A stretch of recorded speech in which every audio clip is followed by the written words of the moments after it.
Maybe I'm a little young, but you don't know what I've become. Can't you see it in my face? A demon living in disguise, but you can see the killer in my eyes. I've got a look you can't escape. You can't escape.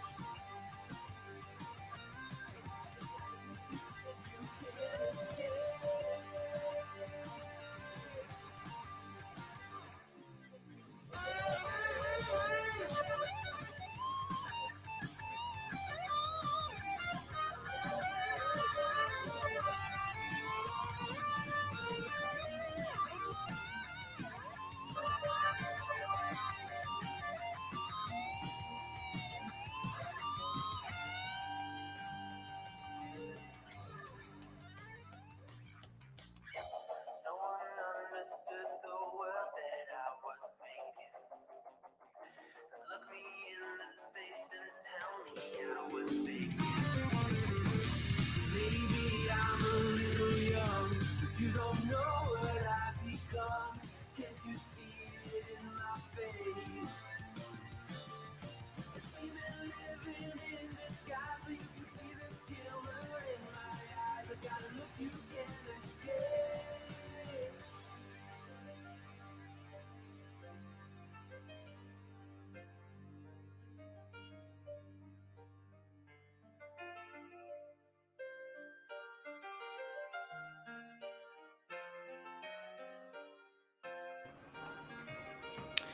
Hello, and welcome to another Dice Saga Hobby Hangout. Matt should be joining us hopefully soon, which would be obviously cool. But in the meantime, you are stuck with me. So quickly, I am absolutely working on Ogres still, to be honest. I'm working on my Gutbusters. So I've got to start painting up these chaps. And then I've only got, what was it, probably got giants, and well, one giant and the cannon. I can't remember what the name is for the life of me, but obviously we're going to get cracking on with that. And then if Matt's able to join, I'll add him in. So yeah, if you're brand new to the channel, we obviously do hobby hangouts. We also do community lore videos as well, and narrative battle reports. So if you haven't checked those out, please do. If you have any questions, obviously during live or after, just post them in the comments. Obviously, if you like it, drop a like as well, and also subscribe. That's always very useful. But yeah, just here to hang out and hopefully you enjoy the stream. So if you have any questions or anything, just post it in live.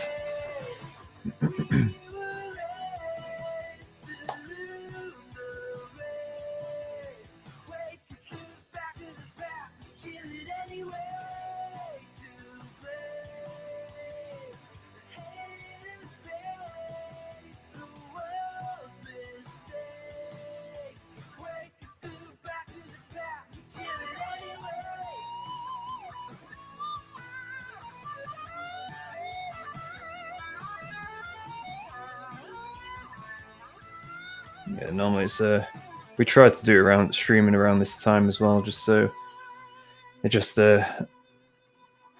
makes things a bit easier, right? People tend to be asleep, or well, not people obviously, but say like children in the case of Matt tend to be asleep around this time, so it obviously helps him out as well, joining the streams.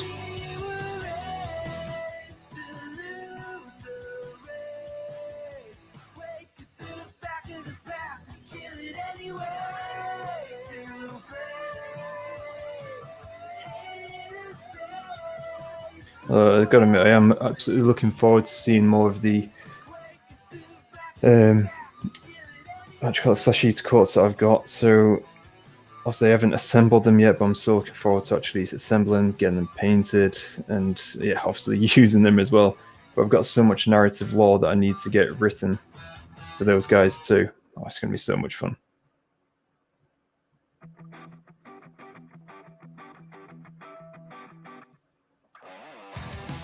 In fact, whilst we're waiting.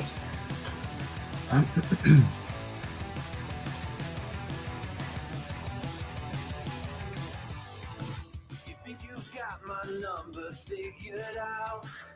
A motive born in drought and brevity. I'm just going to look to share. And if I'm not the soul of your design, I blatantly decline your remedy. Yeah, I think I'm going to look to share that, and it should be good. Add Matt. Hi. Matt. Hello. Just Hello. talking to yourself. Yeah, pretty much. Yeah, at the moment. Yeah, I'm just looking at, Nice. sharing the Facebook note to our group. Oh yeah, go for it. Yeah, just because we haven't done that yet, really. So. Yeah, share to the group. I shared it to the Warrington group last time. I don't think it came up or saw it though.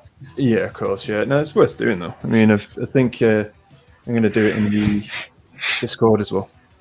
Yeah, do that. Of course. I think that's where we get most of the people. Yeah, of course.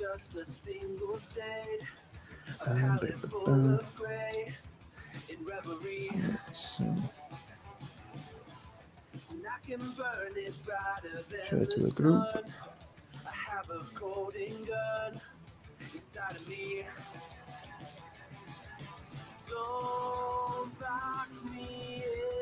Do you have the new video up? Which video? Oh, is this the Sylvaness one? That's good. Oh. Which video are you talking? Hold on. I don't know where I'm looking anymore. Yeah, it said Duskwood, so I was wondering, is that the... Oh wait, no, that'd be... No, never mind. That's where we fight the Stormcast versus my birds. Never mind. I'm just losing it. No, that's all good. So, Matt, what are you working on today, anyway? I haven't decided yet. I made my... did this really quickly. It's my Everblaze Comet. Ooh, tasty. Yeah. I'm liking that. My Stormcast endless spell thing. So that'll be fun. No, that's cool. If I ever manage to get it off. Yeah, like the Purple Sun. Yeah, the Purple Sun has not come up yet. I've tried so many times. Like, statistically, I should have had it at least once or twice by now. No, very true. Kevin But from whatever. Twitch has joined us. Hey, Kevin. Hello, Kevin the Lover. Ooh, that is quite the title. Kevin the Lover, indeed. How is everything your end? Are you working on anything?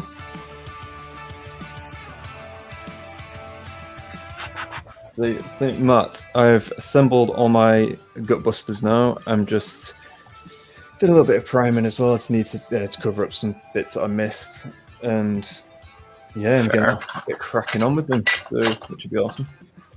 Let's see. So, I've been working on some doors. So I've got my door skull thingy. Ooh, cool. It's one. This guy's the exact same, just closed. Ah, yeah. These are looking really, really. I can't wait to see version. these on the tabletop. Yeah. Yeah, it'd be nice. We'll have a chance to play Catacombs at some point. It'd be nice. Oh, bloody hell, you've been smashing through these, haven't you? Well, it's been quick. Contrast helps. I just need to throw a bit of shade on them, and it should be done. Another set there. No, they look great.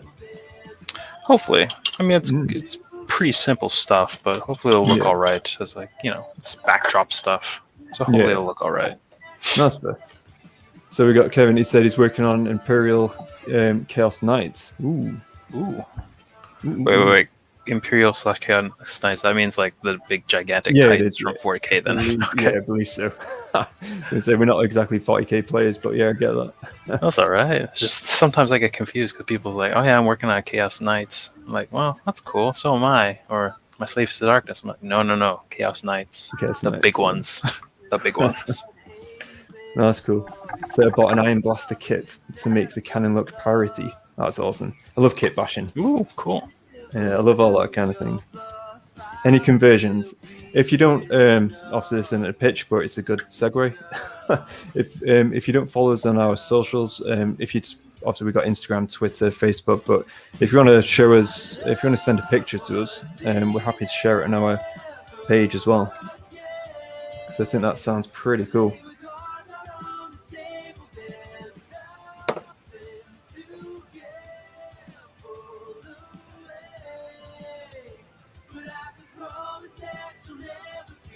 Yeah, Matt, I was going to say just put it on Discord as well. All right, that's good. The guys there seem pretty active, or seem pretty interested once in a while. Yeah, I think I was going to say they're a cool bunch of guys for sure.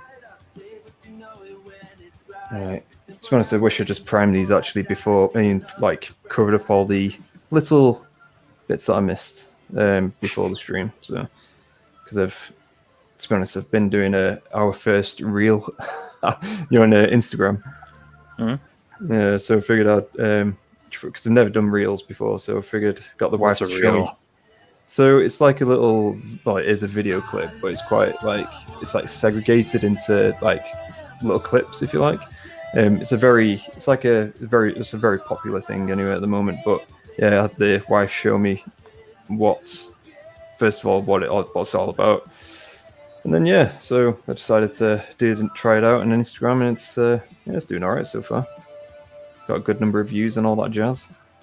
All right, neat. No idea. No. Actually, I've kind of dropped off on the Instagram posts. I know I should get back onto it. I should get back onto it. I was going to say it's all good. I've got enough, obviously, coming out on that channel anyway, on that page. How's Reddit doing? It's all right. I mostly post on there whenever we have something new coming out, like videos and things. And that gets us some people interested. Right. Okay. Fair. I was going to say I've actually been doing our our battle report. Mm-hmm. Ogres versus Cobblers Cabal, and I've got a bit of drum beats, war drum beats going on and all that stuff. So it's pretty cool. That's cool. Yeah. How far along are we on that? So who's the voices for the ogres now? Agent Agash. Ooh, nice. Yeah, so he's done the voice for the ogres, which is pretty cool, and he's done the lines, he's sent them through, so that's all good. Cool. So yeah, it's just literally just have to work on it, to be honest, and it's made about halfway through in terms of probably about halfway through. So. Take your time. All good. Yeah. But no, it's coming along nicely. Yeah. I'm still working on writing up the Stormcast battle. Between that and doing some stuff for work. Yeah. Work has just been really busy lately. Oh, so has it just been just a lot of work on the wards. Yeah, a lot of work on the wards. Plus, I have to work on a lot of stuff for my portfolio because appraisals and all that coming up soon. Yeah, Kevin, the Magnificent Lover. I did that in. But anyway, Kevin the Lover, he actually, when it comes to AOS, he collects demons. So obviously you can play them in 40k, which is very smart. Not alone. Not alone. Yes. I know a lot of people like that. Just because you can go between the two, which is really nice. Oh, yes. So Kevin, do you play much Age of Sigmar? Is your scene mainly 40k? I have played 40k in the past. We're talking probably over 10 years ago. So I know things have changed in terms of rules and all that jazz. And obviously storyline too. But I've tried to keep up a little bit with the storyline. There's snippets here and there.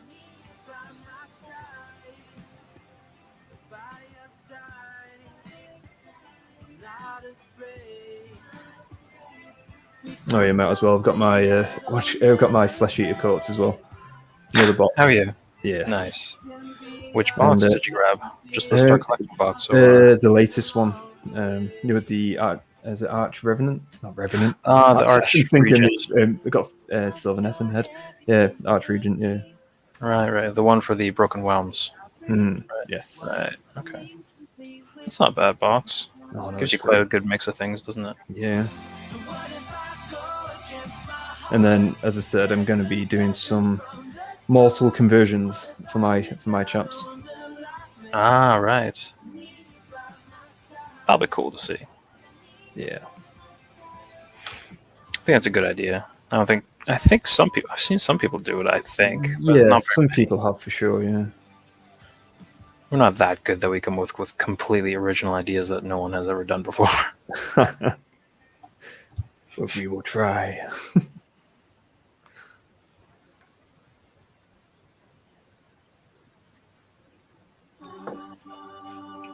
Okay. Trying to blast through these Gutbusters. So I'm mainly 40k player, but I never played a proper game with someone else than family member. Yeah, no, that's fair. I remember talking again when I was growing up, should I say, when I was a wee boy. Me and my brother used to play, and that was it. Oh, and a close friend, but yeah, it was just basically us three just playing against each other all the time with different armies. It was only really after probably about 6 years of that I ventured into store and had a game in there against someone else. We are talking a long time ago. Makes you feel old, doesn't it? Oh, it does. Back in my day. Okay.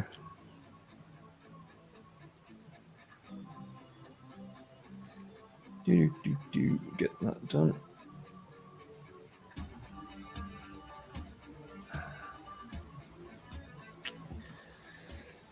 Alright, so that's 1 down, 3 to go.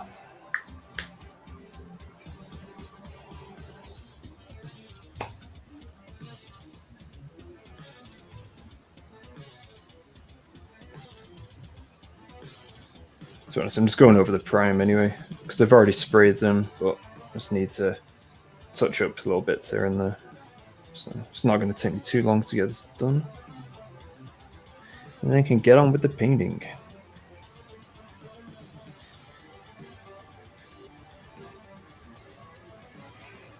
What'd you think of the new Sylvanethar model? Ooh, it looks great. They're doing more and more of these like gravity-defying models, aren't they? Yeah. They're getting more bold with them, which is nice. Yeah, no, it's great. The thing is, though, it's like they're bringing out quite a few. I'll say quite a few. Some have obviously these additional models. Obviously, that's not catered for within the battle tome. So I'm assuming something's got to come out, like a new battle tome or something like that. You'd think so, but it's hard to say. Yeah, I mean, I'm not talking about like the next month or anything, but after the Broken Realms series, they've got to start releasing something. I would imagine. I think that's when the 3rd edition is supposedly going to come out. Hopefully, maybe. So we'll probably get updates in that sense, as well as like General's Handbook, maybe. True. If I were to collect AOS Army, I would pick up Skaven. Oh, good lad. Feminist. Yeah. Preach. No, I've got Skaven myself. It was from an old fantasy army, but Skaven nonetheless. So I have got those guys pretty much. I think I've got everything I need. I just need to get what the hell are they called? Those little portals. So I can't remember what they're called. Knotholes. There you go. Cheers, Matt. I thought you already had one of those, or had some of those. No, I haven't. They're the ones. Oh right, you have the endless spells. You don't have the terrain. Yeah, that's it. Right. Different. Yeah. So I'll be getting the Knotholes soon. But yeah, Kevin's Skaven are a great army. It's fun. Flee, man thing.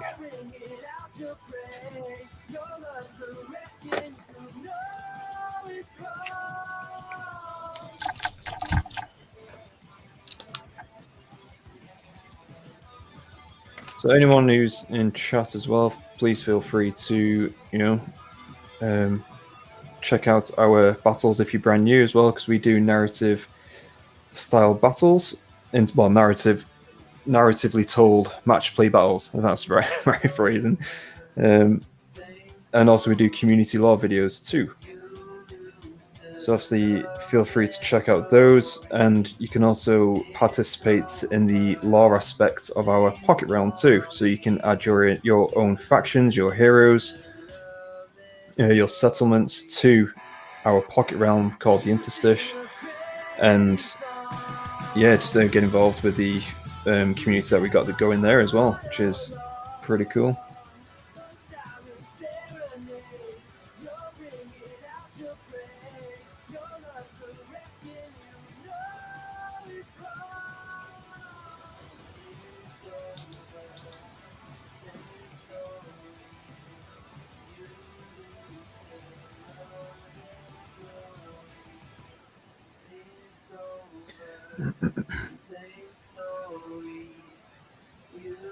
So Matt, sorry, what did you say you're working on? Is it terrain? More doors. Yeah, cool. More doors. I can bust through them. I think I got 3 left. Then I'm done the doors. Then the sweet wooden bridges left, and then the optional terrain things. That's cool. Yeah, just trying to make quick work out of them. Then we can start using them. That's it, and I think that's what I'm gonna do as well with the ones I got given. All right. Mm-hmm. Yeah, it's neat to do with those as well. Yeah, because it's mostly pretty quick stuff, depending on what you want to do with them, depending on how detailed you want to go with them. But most of the terrain pieces, just base them, and then base coat them, and then dry brush, and that's more or less most of the work done, really. Yeah, for sure. Depending on how much you want to do on them. Yeah, but I was going to say I'm a very simple painter in the sense of that, so I'll be definitely doing the dry brushing and contrast paints for the terrain.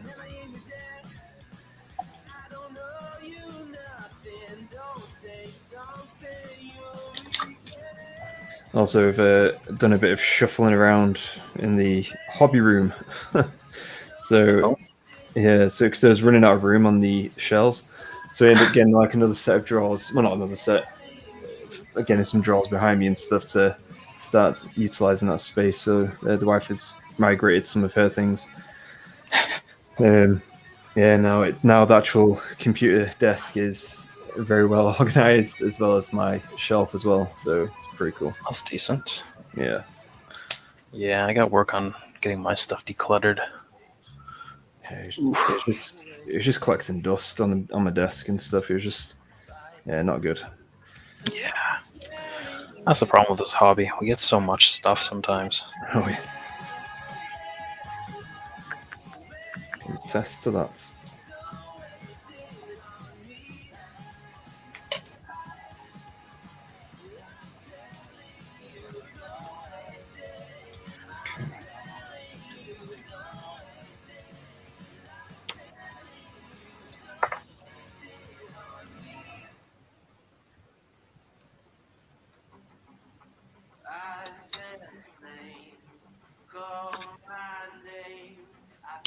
So I think 2 Plus Tough is going to do the Stormcast voiceovers, which is going to be pretty Sounds good. That'd be cool. So we're going to give him some juicy lines. Yeah, I've actually gotten a bit of good banter in there. I'm trying to give them a bit of personality, each one of your guys. No, I like it. I mean, I'm trying to. Sometimes it's kind of hard to think of good dialogue between characters, just because, I don't want to. Did I screw that up? Nope, that's right. Just because I don't know how to make their personalities. I mean, if you have any preference on how you want your guys to sound or how you want them to act, let me know. Feel free. Saves me a bit of thinking. Yeah, no, for sure. I mean, I can do that. I'll just give you like little cliff notes in terms of what I'm after. Kevin, so otherwise I just kind of made them like have kind of varying kind of personalities, just try and get a bit of humor, a bit of interest, and a bit of difference. Always up for a bit of humor, so that's good.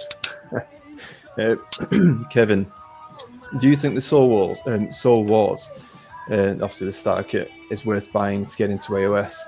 Oh, I would say, yeah, definitely. Especially if you're after obviously either 2 of the armies, then hell yeah, it's really good.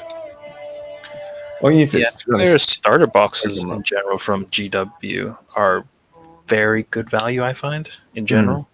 Just because it gets you into basically 2 armies. Not full-sized, but still gets you a good hunk of them. And, if you're, kind of like as you said, if you only play with friends and family, or like family, if you just have just the box set, you can play with someone already, right? Build everything, and you have 2 armies ready to go. Yeah. No, I agree, 100%. I think it's a great way to get into AOS. So obviously, you got 2 cool armies right there, and the models look great as well. So yeah, just go for it. Obviously, if that's what you're into or want to do.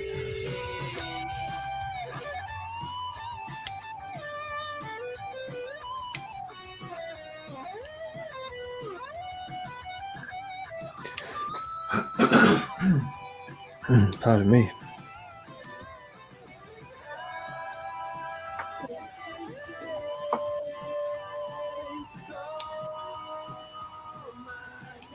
Yeah, to be honest, I did get the Soul Wars box, and they've painted up the Nighthaunt, which are pretty cool. And Stormcast, I have made a little. This is actually another good thing as well. If you got the box, is if you wanted to use it for or get into Warcry. So Warcry is, if you're not familiar, is it's another type of skirmish game for AOS as well, to an extent. Think of it like And Kill Team from 40k. Yeah. I suppose 40k play, you understand it that way. Yeah. So yeah, so that's another good thing. You'll have 2 war bands that you could use as well for Warcry. So if you wanted to quit games as well, or to try out a different system. So yeah, it's definitely worth getting. Came up short today. Feels like I fell 1,000 times. Nothing but doubt to flood my mind. 'Cause sometimes it's hard to remember why I ever started racing with my dreams. A restless December, feeling I was meant for more than I believe. I'll never surrender. Yeah, Matt, so you my Flesh Eater Court stuff. I'm thinking for my mortals even, for like a Vargulf, I'm going to use, the Griff Chargers. I think the Griff Charge, not Griff Chargers. Griff Chargers, for the free Demi Griff Knights. Demi Griff Knights, there you go. Griff Chargers, your guys, aren't they, Stormcast? Yeah, it's Demi Griff Knights. So I'm going to look to use like the champion of that, obviously on a Vargulf base. This is for the, the illusion of Flesh Eater Courts. And for a zombie dragon / terror guys, I could just flip, I suppose. For that, I'm going to look to use the Free Guild Empress General on a Griffin. General on a Griffin, yeah, it's like, and obviously convert it a little bit, so it looks pretty cool. In that sense, it looks great anyway, but obviously it's always good to do a little bit of conversion as well. This is a bold sounding project. I can't wait to see it. Oh, I'll tell you what, it's one I'm really excited about, and I enjoy, don't get me wrong, I enjoy painting my ogres, Sylvaneth and other bits as well, but with Flesh Eater Courts, just not your Ideneth. Yeah, my Ideneth will come in time. It will come in time. You say that. I've yet to see it. Yeah, exactly. No, they will for sure. But no, the Flesh Eater Courts, the lore just gets me quite excited. So yeah, it's a fun bit of lore there. Yeah, and so that's why it kind of gets me. It gets the juices flowing, and obviously you want to try and make it as cool as possible. So, for instance, like the I keep saying Griff chart, Demigriff and the Griffin, the bases themselves, they're going to be obviously matching like the whole army in terms of, obviously it's going to be like, how I'm thinking it's going to be like bloody like dark rocks and all that kind of stuff, and but obviously with the illusion of the champion and stuff as well, or the mortal. So I think it would be pretty cool once I start that project. kind of hope that you might convert the griffin or something a little bit and make it so it looks like it's undead or something. See, the reason behind, well, it's two reasons. One of them is kind of don't want to destroy it, but another one is I want it to be like it could be a transformation of the delusion itself, or illusion, depending on what you want to say.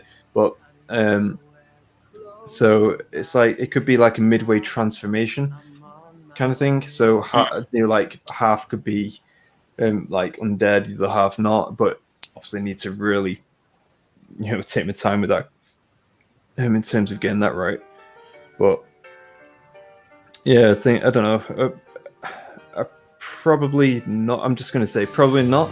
But if I trusted Regardless, it sounds very ambitious. So hats off to you if you'd manage it. Well, that's it. I think if I had the pure, like, I do have the time to be honest. If it took the time, but at the same, I don't know. I'm just not really. It's on the radar, but yeah, we'll have to wait and see. It is a very beastly project if it was to do that. Oh, it sounds like it, yeah.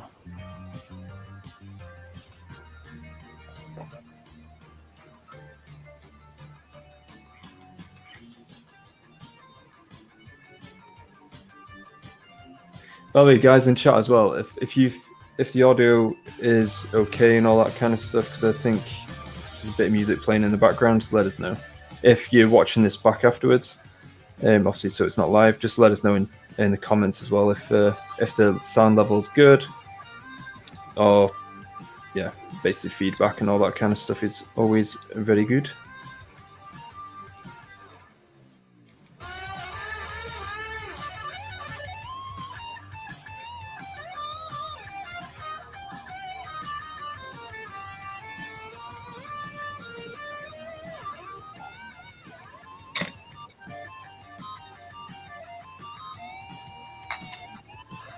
Okay.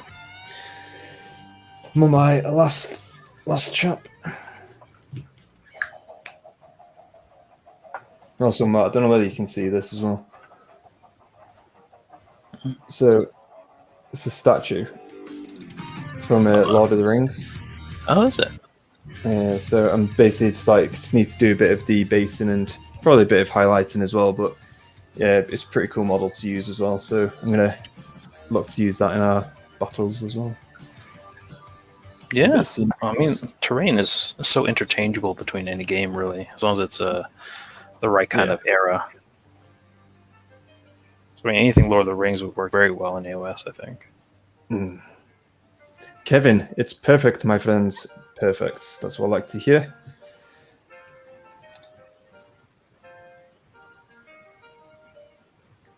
So, we've tried it. This is our second stream on YouTube.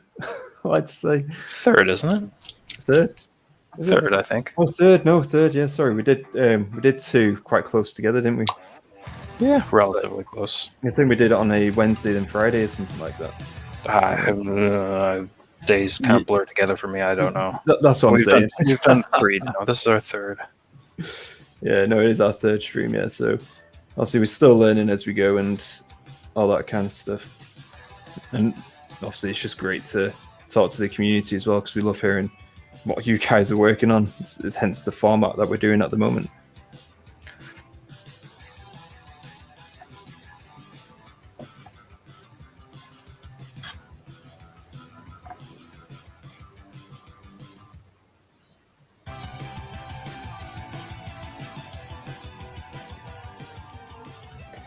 To be honest, I am quite keen to work on my giant eventually as well. That's going to be quite fun. You'll see how well it turns out with your contrast paint style. And I'm going to have to do very, very thin down the paint quite a bit, I think. Probably, yeah. Just from experience with painting my ogres. Well, just because the giant will have so many large flat areas because of skin and all that, so you're gonna have to. Still doable though, because I mean, Oh, yes. I remember seeing someone doing like a Wraith Knight with contrast. Yeah. Like someone at the store. It worked out fine. It's just you have to thin it a fair amount. That's cool. Just so you can get that consistency in the layers. Mm. You have to probably go through a couple of passes with it, but still works out fine. That's cool. Alejandro, welcome. Welcome back. Welcome back. Welcome to the stream. Yo, what's up?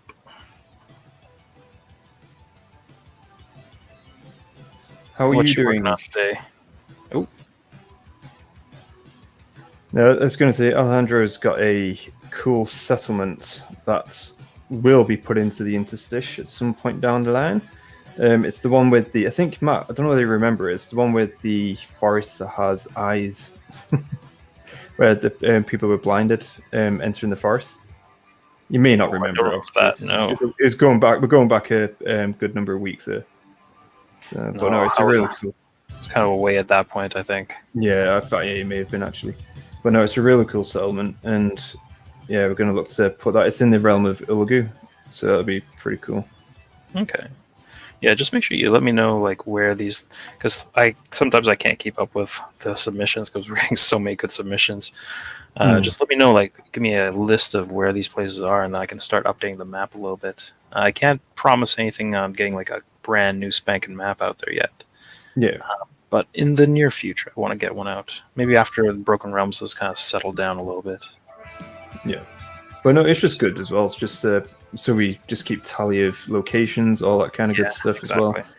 So when we do battle reports in the future as well, we will look to reference these locations as well and characters. One of the battle reports I did, I referenced Hell's Peak, which was a community settlement close by to where the battle took place, and I dropped a bit of like community lore in there as well for the intro, just to give it a bit more influence around the area as well, which is pretty cool. It was fun to write.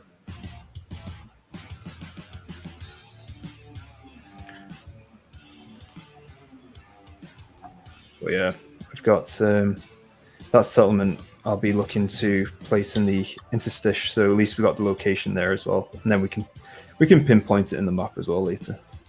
Yeah. So I'm on my last ogre to prime, and then to base even, and then yeah, then we can get cracking on with some skin colours.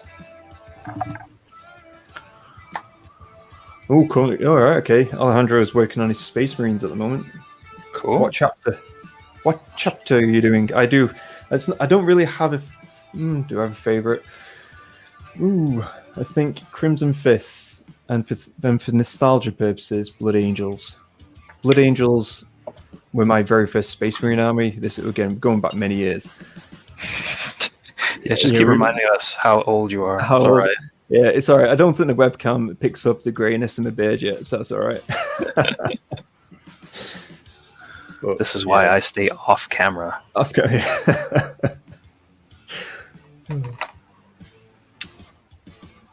But no, Crimson Fists are really cool. I love those. Oh, Black Templars! Damn, I forgot about those. Black Templars are such a nice paint scheme. Yes. Oh, I love the whole lore as well. They have the neophytes, don't they? Like the scouts. I don't know if that's still the same kind of thing now, but way back when. I mean, the lore for 40k doesn't change that much, does it? No. I was just thinking with what happened with the Chaos Rift and all that jazz, whether things changed, because I know the Primarchs are back and other bits like that. So I don't know whether some aspects may have changed or not. I'm not sure. But yeah, Black Templars are really cool. They also actually kind of like Salamanders, and they're pretty decent. Ooh, cool. My own custom Space Marine chapter. Nice. Legio Tempesta. Ooh, very nice. I was going to say, Matt can attempt the language. I'll go for the English translation of Storm Legion. Yeah, I'm not the best. Come on, you can't be a Warhammer fan without knowing like fake Roman. Yeah, I know some fake Latin in there. I was jesting. Although my pronunciation of some names isn't bang on, but then again, it's fancy, isn't it? So do what you like.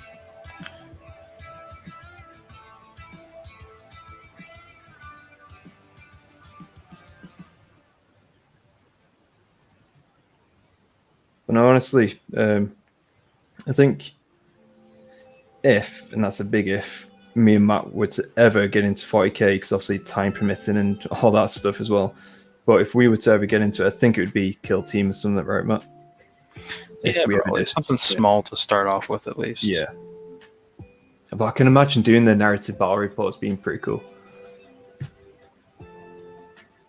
I kind of struggle with that a little bit. Just, you know, I mean, the whole reason I made the Interstice was so I can make like a kind of like a realm in a vacuum kind of thing, where we can have battles, and it kind of could make sense in a head canon kind of way. I find it more difficult if I'm stuck with, especially if we're starting with like 2 armies, where I'm a bit lucky, whereas you have, I don't know, infinite amount of armies. But like having 2 armies or 2 forces where we're just fighting over the same place over and over again seems difficult to write lore about or narrative stories about. Yeah, no, I agree. That would be like it'd be good for like an event, a campaign kind of thing. Like if there's over a few battle reports, like we did with Stormcast and Nighthaunt. Kevin, if it comes to lore, I know nothing. That's perfectly fine as well. It's all right. If you ever want to get into it, 2+ Tough is a great channel on YouTube. He goes through the lore so nicely and well-presented way as well. Yeah. I don't know if there's a 40k equivalent to 2+ Tough. No, I'm not sure either. But if you're looking for AOS lore, 2+ Tough is pretty much like... I see posts on like Facebook or Reddit, people asking like, "Oh, where can I brush up on lore?" And like 90% of the responses are just like, "Yeah, go watch 2+ Tough." Yeah. That's it. No, for sure. 40k is a bit more tough just because it's quite a larger beast, isn't it? Yeah, it has been around for a long time. There you go, Matt. Your pronunciation of the name was actually pretty damn good. Well, thank you. I try.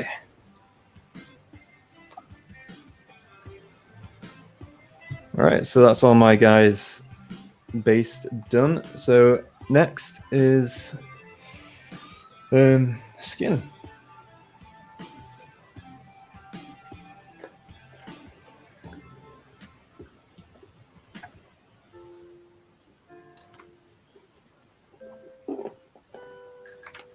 Oh man, that's some good water right there. Okay. What's your paint water? Yeah, as long as it's not that, it's all good. A lot of essential nutrients in there. Oh yes. You know, lead, zinc, I don't know what else. All the good stuff. Especially if you've been painting metallics. Ooh, yes. Get your daily dose of gold and silver flakes. Okay. All right. Let's get this flesh on. Is it that time of the evening already? Oh yeah, thanks for stopping by, Kevin. Greatly appreciate it. If you haven't done so already, check out the other socials and all that jazz. And yeah, hope to see you around again. Take care. Hope to see you again.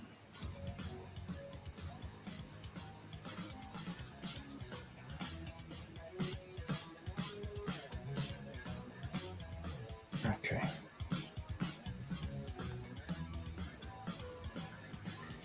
Oop. Where's this thumb end? There it is.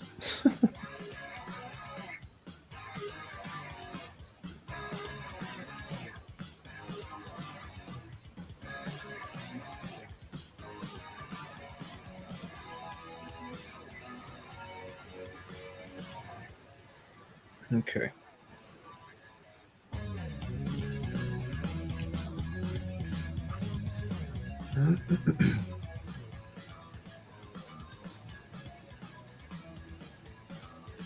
So much skin.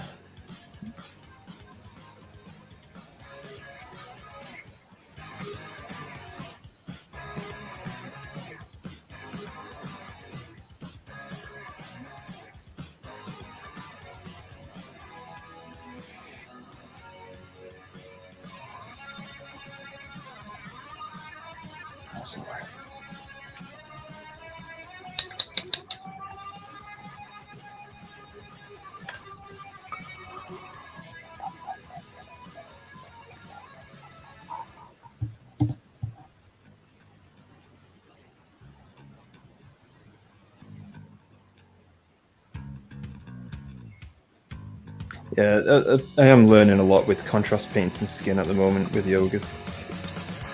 Which contrast paint are you using? Guilliman's for flesh. Guilliman's. But yeah, I am learning a lot though, especially, which is good because I'm not to put down the ogres, but these are kind of my before I start the elusive Ideneth army.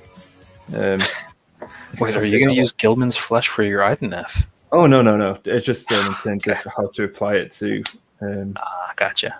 the skin using contrast. I think if you're going to do the Ideneth skin with contrast, I think what color would you use? Do you think? I'm looking to use probably apothecary white. Okay, right. Going all pale in here. I actually thought the same about 40k lore. I'm sorry, about 40k, so I created my own sector. Okay. Okay. To my own canons, but still being tied to the greater narrative of 40k. That's pretty cool. That's pretty much what we've done, basically. Just your own kind of area, and you have your own kind of battles. You don't have to worry about anything else, really. Yeah, being it your own way. Yeah, that's it. But if you want to, you can have that influence certain like aspects if you wanted to, which is always a good thing as well. So it's not like you must do this. It's if you like that aspect, take it.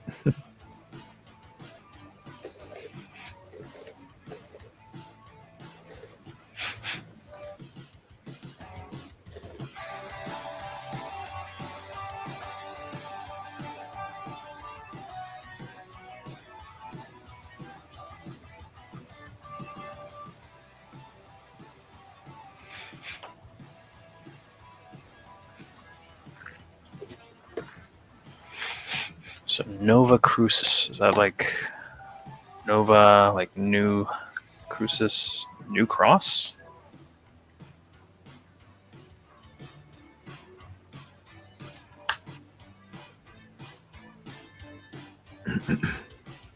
My Latin's kind of rusty.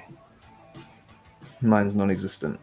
Fair enough. I figured as much. Might as well be open and admit that, because if I tried, I would butcher it.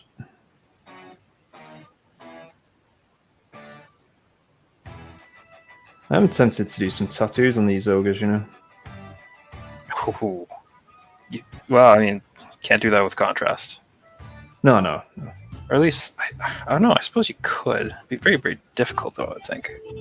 Yeah. I mean, there's just something about I've already done the skin, so I just figured go over it. Nice. New cross.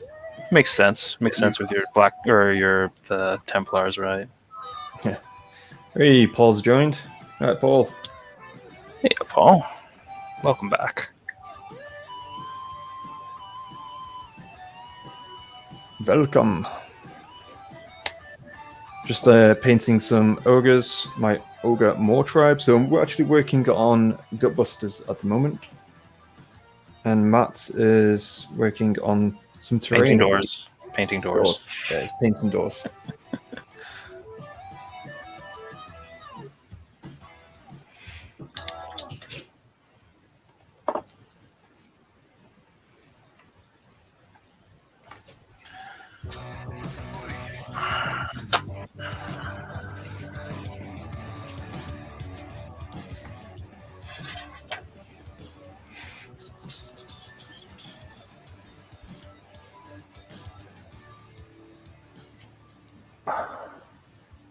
little bit wet.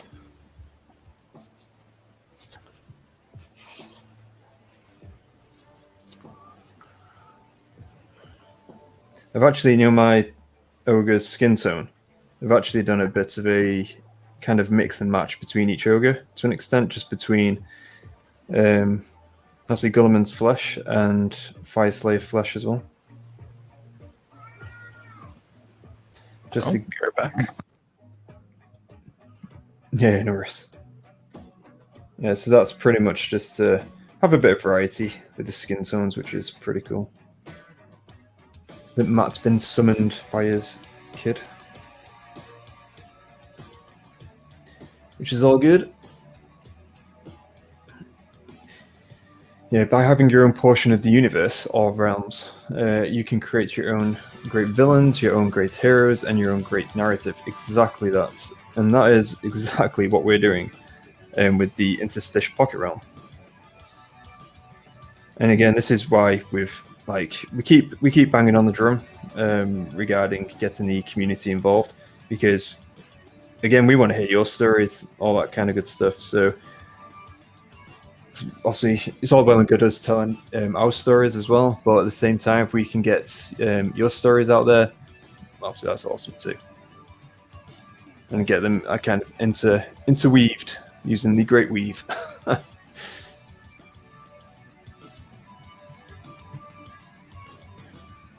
Nice. I've shifted to painting some 40k sci-fi stuff. Very cool. My club is a Hive Hell's Reach Apocalypse game, and I have to get a bunch of Steel Legion ready for first weekend in June. Ooh.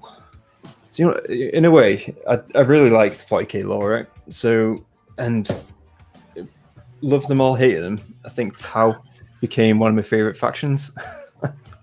I know there's not much love out there for the Tau, I don't believe. Well, again, this is for my very much lack of being up to date with 40k community and all that stuff, but from things. Why don't people like Tau? Tau are pretty cool, aren't they? No, yeah, I think just because the shooty army and all that. Well, every 40k is a shooty army, but I mean, in pretty much all they're about. I mean, I suppose so, but I mean, the 40k is very much a ranged kind of game, isn't it? It's ranged centric. I mean, yeah, exactly, yeah. But again, it's just tanks, large artillery, that kind of thing.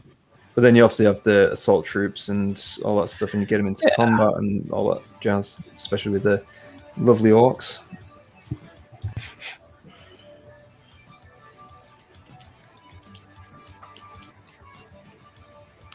Absolutely, that's why I brought Carcassonne.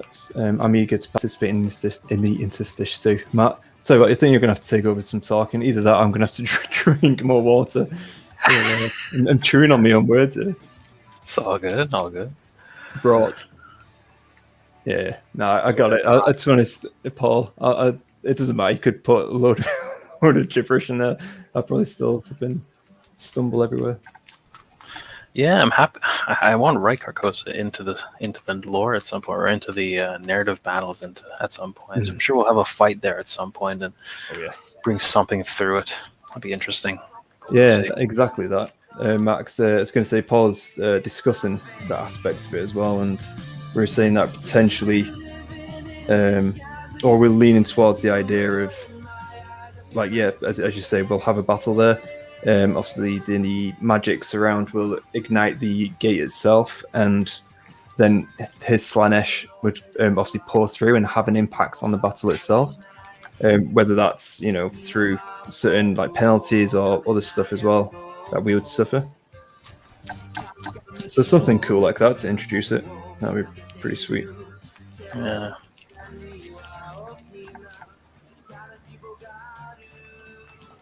The only thing I wish we could do is somehow like pull, people's models and get them on our table so we can play. Just we have like a physical representation of them on the table when we get them, in the story. No. It's the next best thing, really. It's just having them. Well, we could always technically get the models because we use the models from the guys in often their community lore videos. So I'm thinking what we could potentially do is obviously if we get pictures of a character or something, and then when we're telling the story, we can have that, like Slanesh-y kind of vibe, or that picture of the chaos. Then his characters come forth obviously on the video itself. So I think we can look to do that. Yeah, that would work. That'd be cool. Yeah.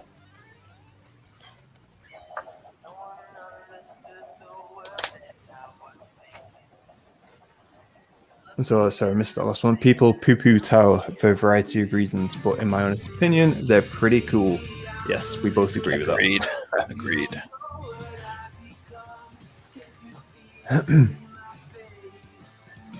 There we go. Alejandro definitely disagrees with that.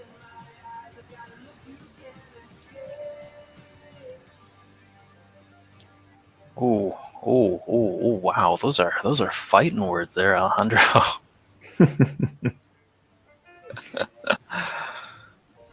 Fair enough. Strong feelings are fine. It is grim and dark after all. Strong feelings are allowed. So I did the submission for the location with the weave, which is awesome as well. So the fact, I think that's actually on the Great Weave itself now, so that's pretty cool. But yes, that sounds sweet. I would love to get my models involved. But I'm in the US. If you tell me what vibe you like, I can send photos. To be honest, what you could do if you send your photos on a white background or something like that of your miniatures, what I do is I'll cut them out and then obviously superimpose them onto a Slanesh-y or even your gate kind of thing background that you've used for your Great Weave image for it, that location. So then I'll then just obviously edit it a little bit. Matt will then look to do the narrative side as well. And yeah, we'll obviously get it involved in the battle report. And I think, Matt, that's something we can definitely look to do more of with other guys as well. Definitely. Of, getting the locations, even if it's just to reference them. We can obviously, I think on our share drive, we can look to obviously just have a collection of these cutouts, so then we can reuse as and when. Yeah. I mean, the more people that submit into it, the more fleshed out we can get our place to be, really. More characters, more heroes, more everything, really. Yeah. And similar with terrain. Yeah, honestly, terrain as well. If you want to have certain terrain images or terrain in the image itself, by all means do that as well. Send those through and we can look to get as creative as possible.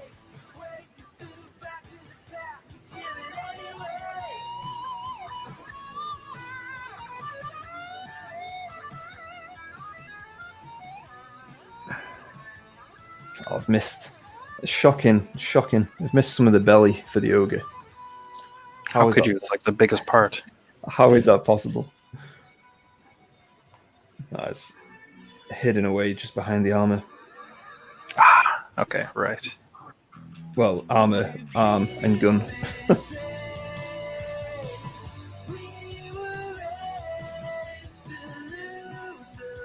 Okay.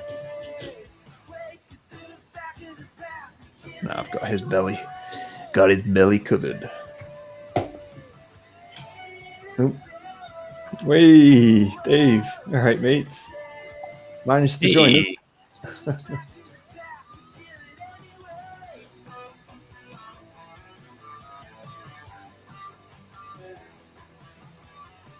I think I'm going to move on to my Fireslayer Flesh.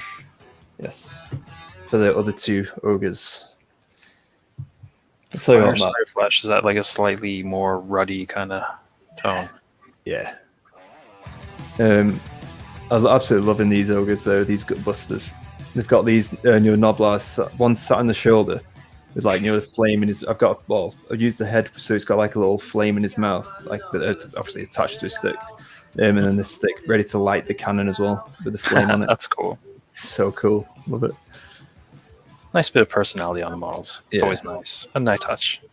Also, I just converted this a little. I don't know if you can see actually, but the cannon. So I've put like a little chomper thing at the end that shoots out. can't. Oh yes, I see. It's the trap, isn't it? Yeah. That's kind of cool. Just about family getting in the way. That's what they're there for, right? Get in the way. Priorities are everything. Meaning Warhammer's everything.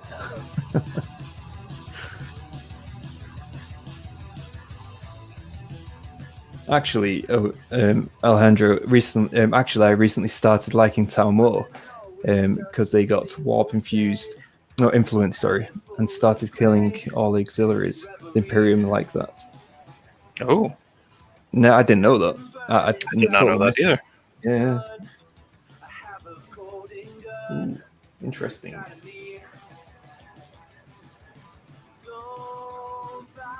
They're still with the greater good and all that jazz, right? That good old motto.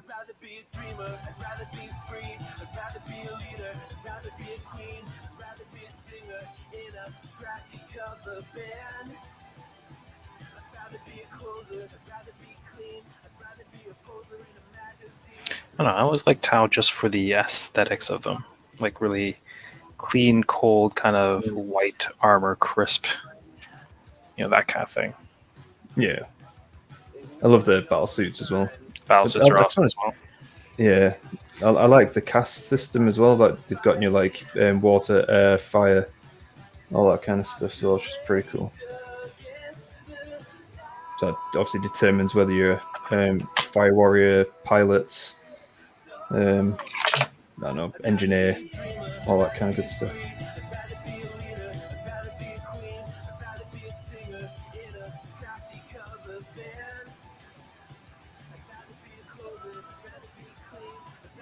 Yeah, they are still pretending to be the good guys. There's no real actual good guys in 40k, is there? Everyone's kind of evil in some aspect or another. Everyone's got their own agenda. Yeah.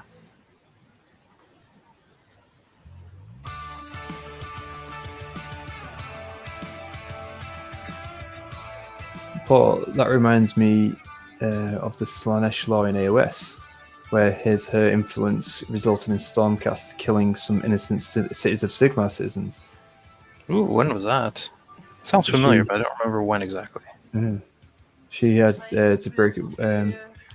Had to do it to break one of her chains. All right. Mm.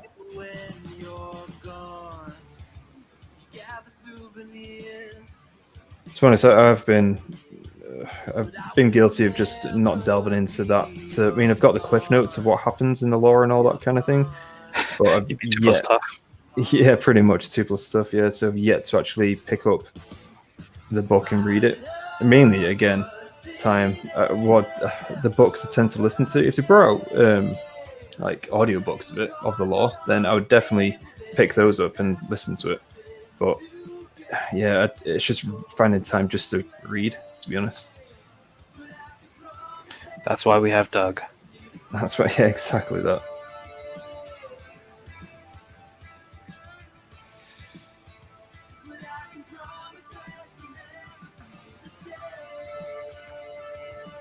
My loyalty to the Imperium. Sorry, I'm just to clear my throat. Matt, do you want to read that for a sec? The throat's killing. My loyalty to the Imperium,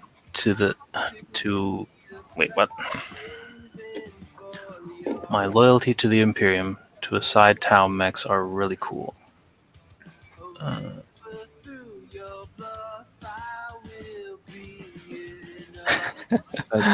Oh, come on, it's okay. You can admire mechs. It's all right.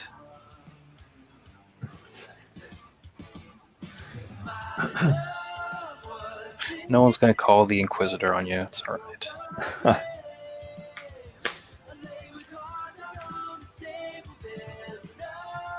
Safe here. You're all safe here. It's okay.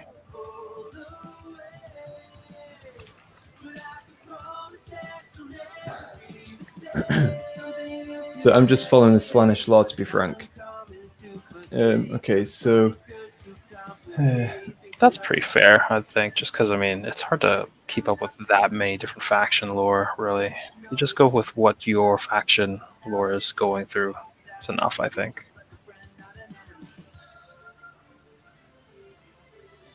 And the overarching story, I guess. And that's pretty cool, though. That obviously, Zimoneth, I'm assuming, is the name for that. It's terrified Slanesh will awaken and be pissed at her for being a pretender. That's my seat, in whatever voice Slanesh would do. That kind of style. That's cool.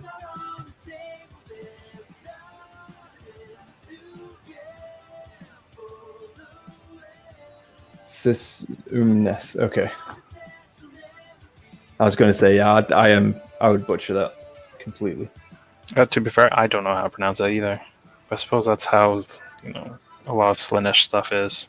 Like that model with the giant guy with the axe and the tiny little acrobatic girl on top of him. I can't pronounce that name. I have no idea how to pronounce it. That's Cisco. What's Cisco? I can't remember what it's called. That's Cisco. Yeah, Cisco. Yeah. He did a lot of music back in the day.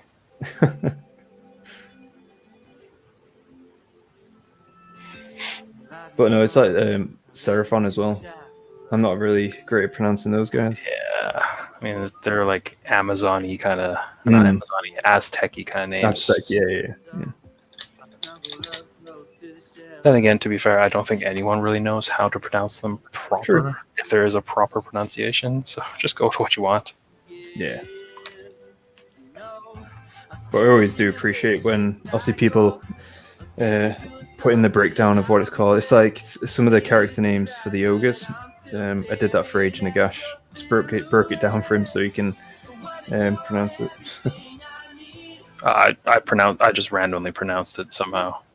I don't actually know if that's how you imagine their names to sound, but that's what I went with. But that's what I'm getting, right?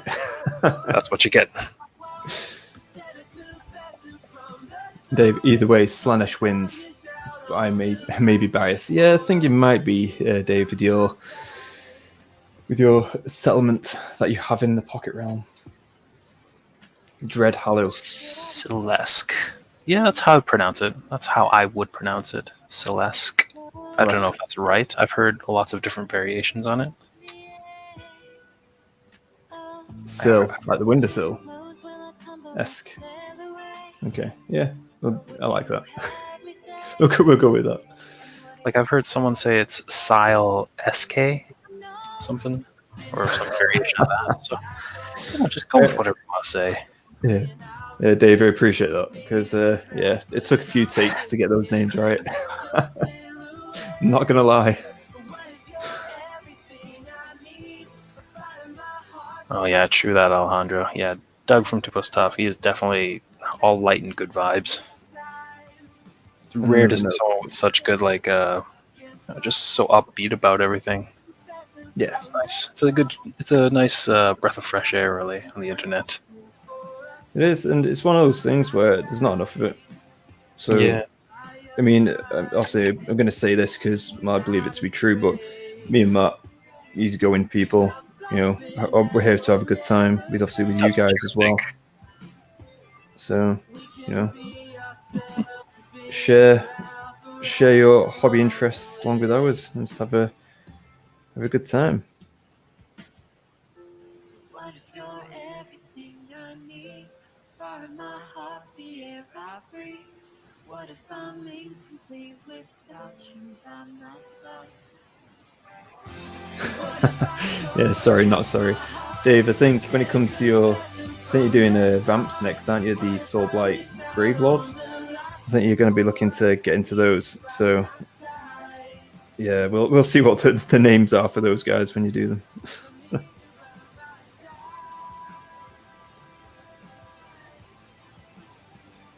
The Dread Vampire, Brad. Mm. In my opinion, Celeste rolls off the tongue way better than Celesky. Oh, Celesky. I don't know. Oh, give it a go. Why not? As long as you're having fun, that's what matters. As long as you can say it while you're playing a game. Yeah.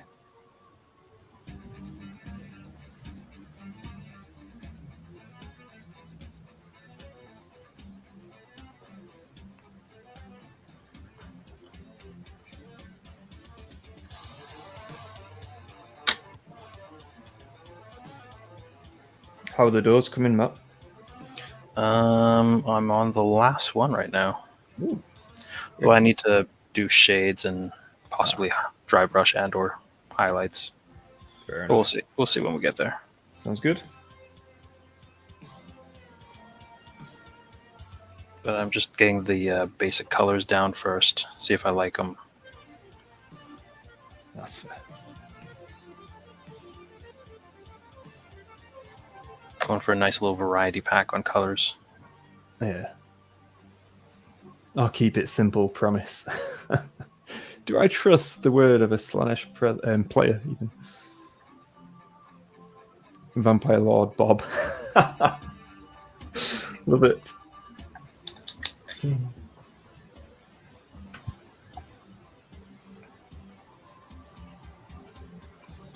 love that. I'm 100% sure that the floor in which Doug walks on, Doug walks on, or stands on, cleans itself from the sheer positive energy he has. He's actually a really, really nice guy. I've talked to him a number of times, and yeah, he's sound. I mean, in fact, I was on one of his streams, and he playing Age of Sigmar Underworlds, this game on the PC. Yeah, and we in fact have played Total War Warhammer as well with him in the past. But honestly, he's a really nice guy, and how I got to play the game Underworlds with him was basically he was streaming, and he was asking in chat, was anyone fancy a game and all that kind of stuff. And I just typed it in. Yeah, sure. Never played it. Downloaded it before. Never played it. Don't know what I'm doing, but sure, I'll have a go. So I joined and got my ass kicked. But I had fun doing it. So yeah, that's all that matters. Yeah. And obviously, he was just greatly appreciated that obviously he joined. So because obviously some people can be quite timid, which is perfectly fine as well about joining if they don't know what they're doing. But not here. I do not give a monkeys. I think I'm just gonna have to toss this. Paul, I have a friend with with names like Dave Barden. This is my necromancer, the dread wizard, the deathly advisory, the regent of dread, Molly. Molly.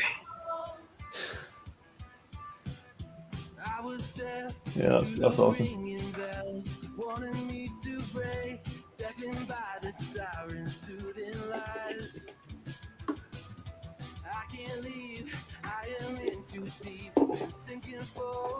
I think it's JJ Painting's channel who actually helps with some of the vampire voices on this one, on this battle report on screen there.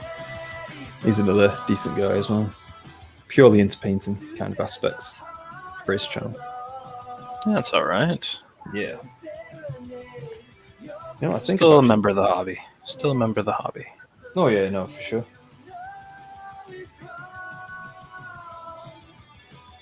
Probably get him on again at some point as well, because we were talking. It's just finding the right time. So yeah, it never hurts to have a few more voice actors.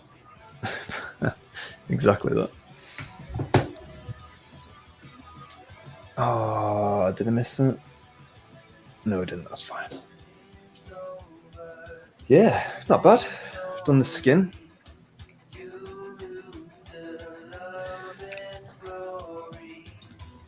And did I miss that? Oh, I hate that. Gradually finding things that I'm like, oh, did I miss that? No, I didn't. Oh, I missed that. Balls.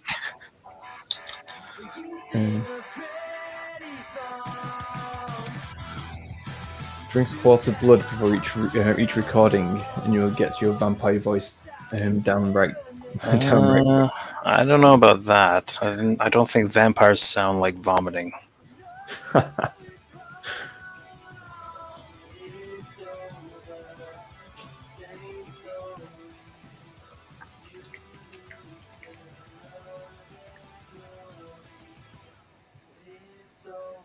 So once a friend named his Space Marine Chaps Master Larry, because he had no more ideas for grim, dark Latin names. Fair enough. Larry the Chapter Master. Destroyer of worlds. Oh, you watched Dota on Netflix, right? Oh yes. You know the Archmage. That's the one that's brooding in his tower and all that. Yeah. Do you know his name? Do you know what his name is? What actually the character? The character name is? I can't remember, you know. It's Carl. Carl. Every time I hear Carl, I think The Walking Dead's ruined that name for me. Carl. Oh, that's awesome. I didn't realize that, to be honest. Yeah. In the Dota used to be a mod for Warcraft 3, and I forget what it was, but I think it was like a placeholder name for that model, and they just kind of left it there. Just like, yeah, he's Carl now. And they've kept that in the lore up until now still. So he's like the grand archmage, knows everything, massive, the techless of the Dota world. Yeah. Carl. Love it.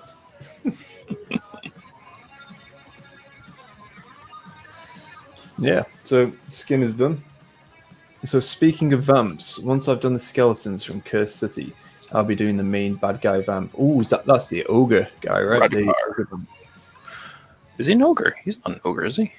Yeah, I think there's an ogre vamp. There's ogre zombies, but I don't think there's an ogre vampire. Is he an ogre vampire? I thought he was just like a wolfy kind of large looking vampire. Well, I think he is. Dave, obviously you've got the box and all that stuff. He is an ogre, right? Ogre vampire, should I say. That would explain why he's so big, I suppose. Oh. Is it spelled for me? No.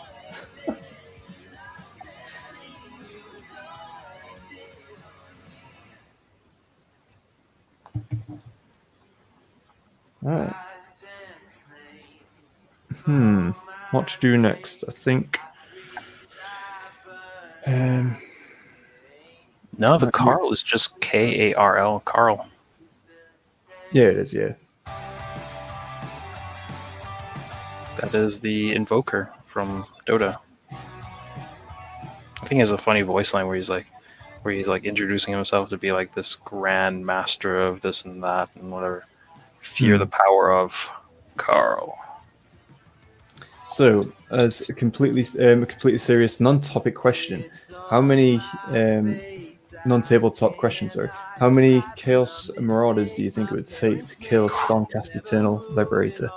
Are we talking about in lore or in in game? I'm assuming it's going to be lore, right? In the lore, I don't know. I feel like they play up the Stormcast power so much more in the lore. Whereas in game, they're kind of pillow-fisted and kind of pushovers in a sense. Yeah, I'd probably say, because I have seen, again, when they're fighting against the the Soul Wars, I've seen, some of the vamps, bloody hell, some of the Stormcasts obviously get taken over by being slain by some Nighthaunt and all that kind of stuff, which is not bad. I think, I don't know, I'd probably say 5 Marauders and 1 Stormcast, I think. Be about right. See, in lore, I would think he could take on a good horde of 10 by himself. 1 Liberator. 1 Liberator, yeah. Yeah, because Marauders, they're basically just normal humans, slightly powered up by the powers of chaos, but just barely. They are, but have you seen the muscles on those guys? Yeah. I mean, if you look at the models, most of them are old guys. They're like, decrepitly old. Or maybe it's just the beard. I don't So know. he is an ogre. I'm sorry, Matt. He is an ogre vamp with ogre zombie body, Okay, did not know that. Cool. yeah, which is very intriguing for possibilities. Silly question: Stormcast can't die. Well, they can, unfortunately. yes. We're not going to go into detail just in case no one's also read certain things, but yes, I believe they can. Yes. Oh, yes. Yeah, don't get too attached to many Stormcasts. Yeah, Dave's saying going on low, I would say 5 or 6. I'd say around about that. Right, I think. But yeah, anywhere between 5 to 10, I'd say. Yeah, they could take on. I mean, they're like superhumans. They breathe lightning, that kind of thing. They should be able to take on a good couple of guys fairly easily. 25, 35. I was going to say, I think we, again, as say me, Dave, and Matt right now, we are the general consensus. Yeah, say anywhere between 5 and 10, I'd say. Or we would say even. Yeah. In game, though, 1, 2, depending. Yeah. Luck of the dice. If I'm playing, probably just one Marauder will do it. Yeah. There was that one time where I rolled like a bunch of 6s for my save, so that was kind of impressive, but that doesn't happen very often. I remember was it the Banshee, Drusilla? She just tore through my army like nothing. I was going to say, it's considering she has 4 wounds, but she was hot knife through butter. The saves I was making on her as well, and then the attacks, which is insane.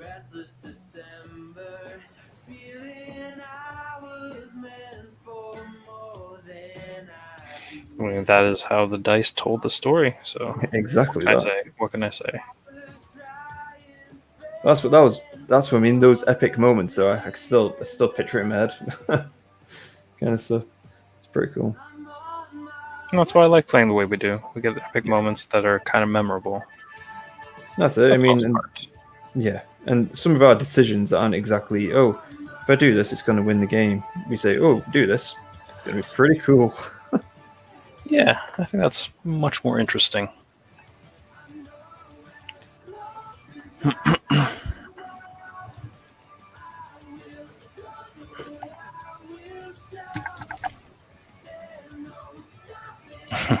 I love me some Retributors. Retributors are nice. Hammer time. Yeah. If you can get them into combat, they're pretty slow. Oh yeah, tell me about it. Warcry as well. He's only got movement 3. Yeah. Even in normal AOS, it's not much better. It's 4. All right. Takes them forever to get anywhere. But if you can get them in, they can do a bit of mixing.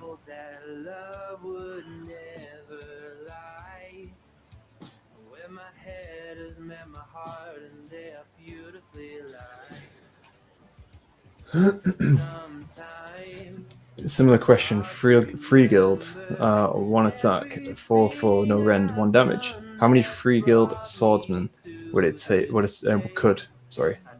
Stormcast take in the game versus law? Free guild. Again, normal human guy versus a Stormcast. I'd say you could take out 10-ish people. Yeah, fairly easily, I would say. Because I mean, like, he's superhuman guy, big, bold armor. Warhammer the size of the guy's torso. He should be able to take out a good couple of guys pretty easily.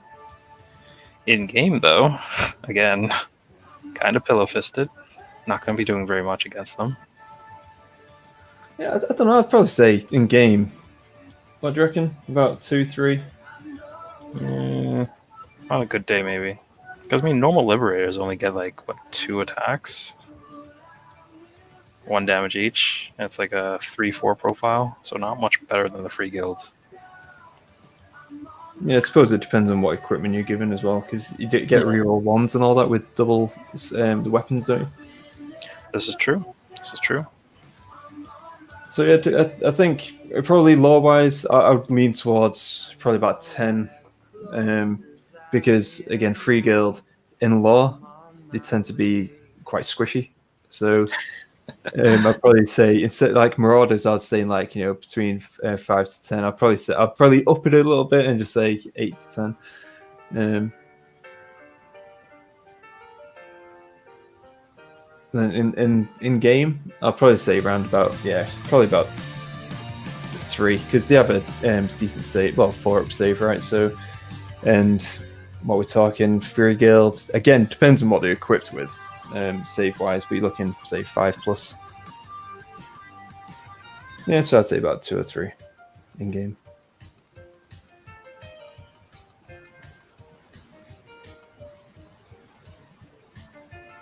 Superhero landing with a Gav bomb or Gave bomb. That reminds me of actually. The superhero landing, the Stormcast miniature. Yeah, he looks pretty cool.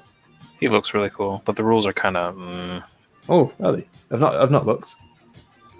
I mean, they gave him a 4-up save, so like just regular Stormcast armor. Yeah. Not even hero level. Like all heroes, I think, on Stormcast, except for him, are on a 3-up. He's on a 4-up for some weird reason. He has some okay abilities, but they're linked to his Storm host most of the time. So it only works if you're playing as Hallowed Knights, which is less than helpful. Just because I think Hallowed Knights in general are not... they're not competitive for one thing, but they're also kind of crippled in the sense that magic doesn't really seem to work on them. So if you have a Sacrosanct chamber, or if you want to buff your guys with magic, it's impossible. Or there's a chance that it'll fail. So it's not really helpful. Not very conducive.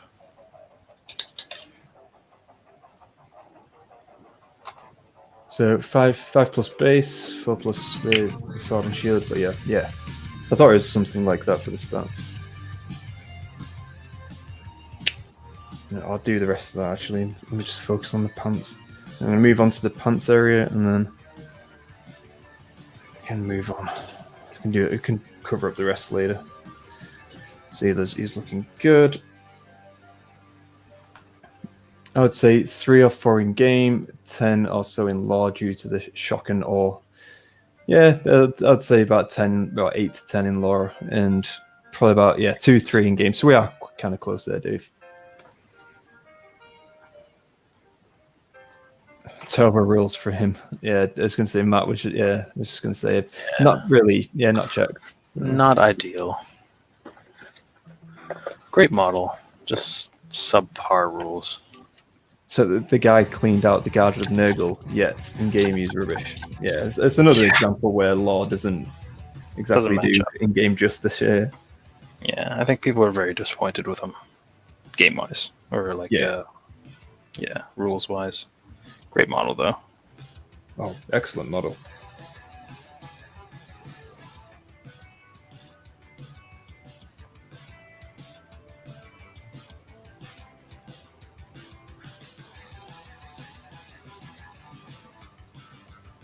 So, Dave, what did you say you're working on? So you've got your Cursed City, haven't you?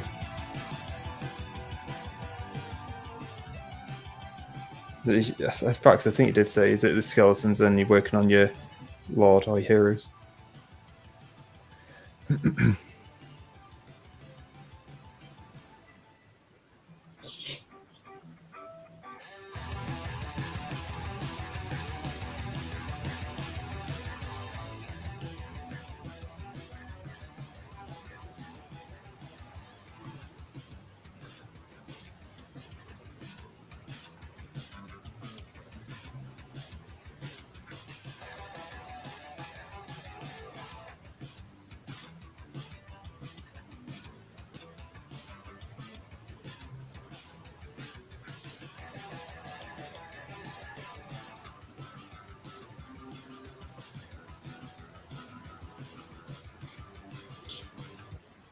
Okay, I think we're going to move on to some pants. Do you guys think Cities of Sigmar will get new releases, or will it continue to be a haven for old models? Like I think they will at some point. World Cogfort. I see. This is it, though, isn't it? It's what we would like to see, of course, is definitely like new models, new like scenery pieces, and all that kind of stuff for cities. I think that'd be really cool for different, like obviously factions or categories, if you like. But seeing some of the new, I think we will get some new mortal factions, or a faction even, like Zealots of Sigmar or something like that, with the potentially with the new Witch Hunters, and because we did see the Witch Hunter characters that I think it's their father and daughter, I think it is. Yeah. So, but would they be included in cities?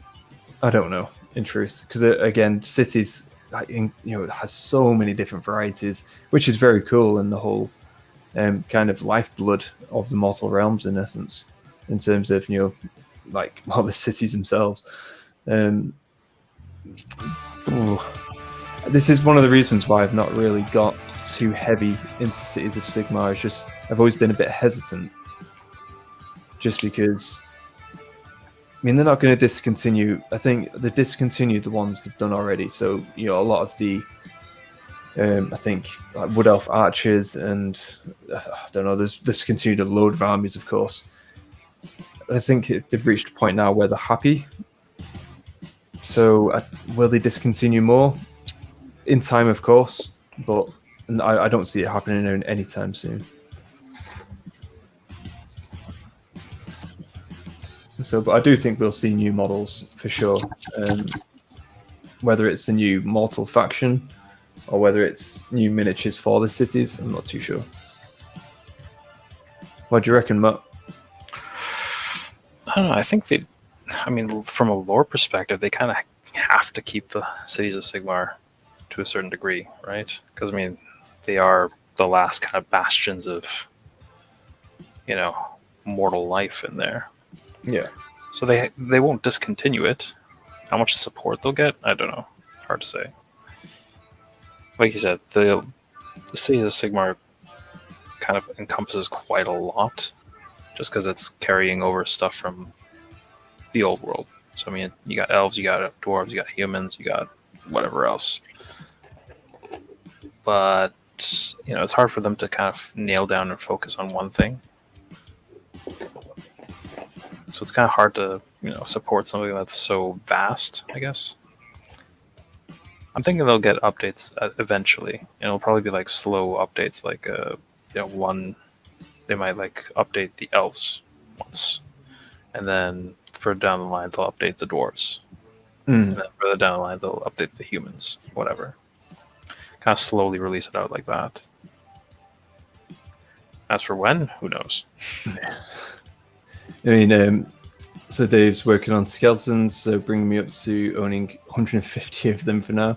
That's a lot of skellies. That's pretty good, though. Good going.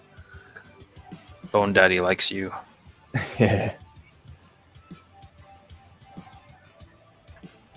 Alejandro, well, mate, you have missed absolutely so much information, right? Epic proportions of. Yeah, we've talked about the meaning of life. It's a very, very deep, meaningful conversation. You should probably rewatch this whole stream just to catch it. But no, honestly, appreciate you coming back. Yeah, always welcome back. Honestly, guys, if this is the type of stuff you like as well, just let us know in chat. And because again, we really enjoy doing these streams, and something, a format they would like to continue doing as well. So the fact that you guys are here chilling with us, obviously getting on with your hobby as well, it's just awesome. It really is. Yeah, definitely. And plus it's like so much more better than just hobbying by yourself in the dark. Yeah, no, for sure.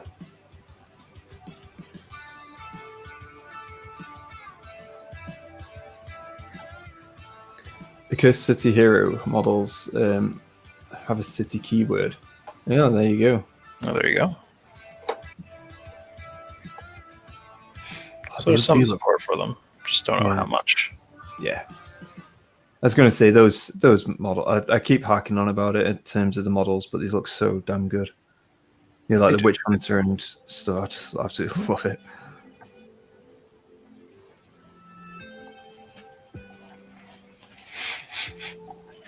be honest, the character in Overlord character looks pretty damn good. I mean, all of them do.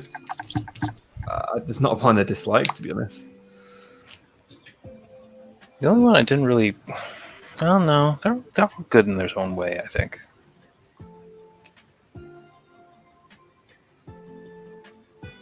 So I definitely enjoy it. Only complaint is the aircon.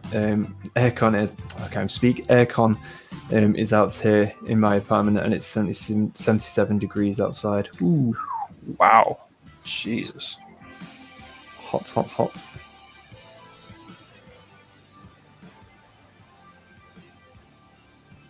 So that reminds me, I think it needs. It's getting quite toasty in here as well. I think it needs to crack open a window in a sec.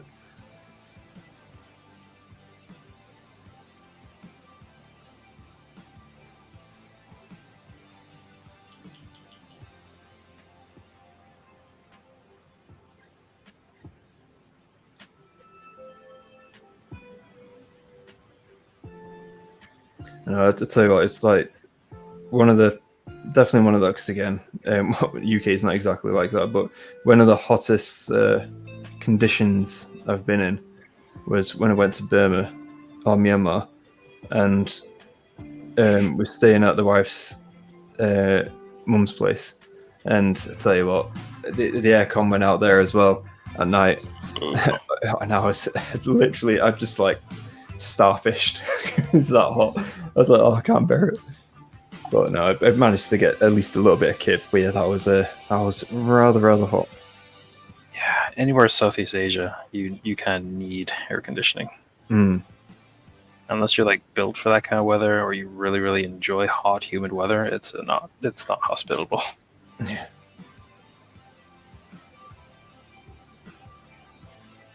Okay, cool. So I have another law question. Fire. There we go. How many liberators to kill a space marine? No armor, no hammer, just bare hands. Ooh. Liberators to kill a space marine. Oh, that's a good question. So we're getting into like real hypotheticals now. Like this is like who would win, Dragon Ball Z, Goku, or Superman kind of thing. Like, exactly. Hard to say. I think we should start doing polls or something. But no, I think I would put money on a Liberator.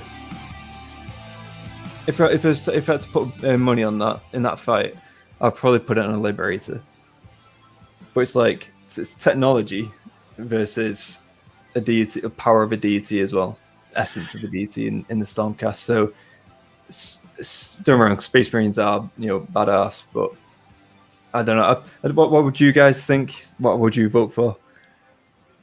That's a good question. I don't know. I mean, it's such a odd competition. You could kind of argue that Space Marines, again, 40k centric. It's all about guns and things, but they also do have quite a bit of martial prowess as well. Oh, right? yeah, for sure. So, I don't know. I can't really say that. I don't know. Tough question. Mm. I would think I'd slightly edge it towards Stormcast, just because they are built for melee fighting, so that's what they're specialized in a sense, especially Liberator. And again, like you said, powered by a god, so there's that. That's it. What would you guys in chat think? Who would win in a fight? So it's either you got like Stormcast versus Space Marine, just bare hand knuckle fighting. Who would win?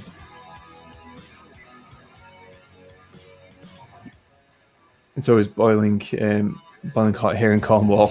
I've been to Devon a number of times, Cornwall a few times. Yeah, it ain't always boiling hot, mate. You're totally an absolute porkies.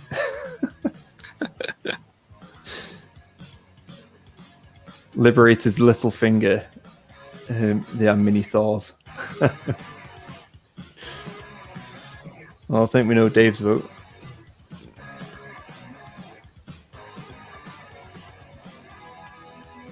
Well, if both of them have no armor, no weapons, I'd go for a Liberator. This is from Paul.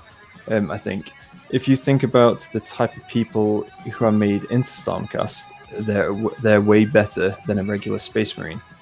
very good point. Because they are pulled from like great heroes, great warriors, and all that kind of jazz. So yeah, that's another good point.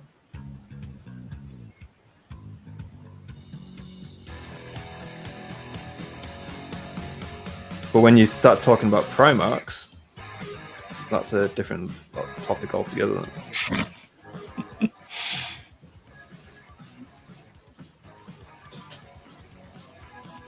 Oh no, it's got paint on my... Oh, it might have paint on my finger. And I've got tons of paint.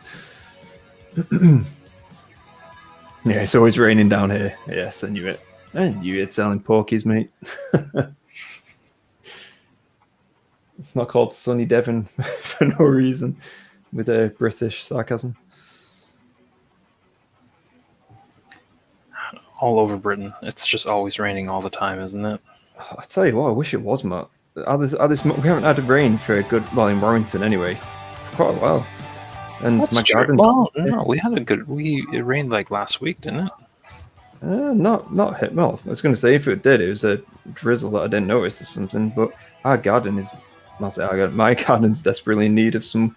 Well, me and the wife recently replanted and also did our grass. Oh yeah, that's true. That's true. Yeah, so we're in kind of need of some good old rain, to be honest.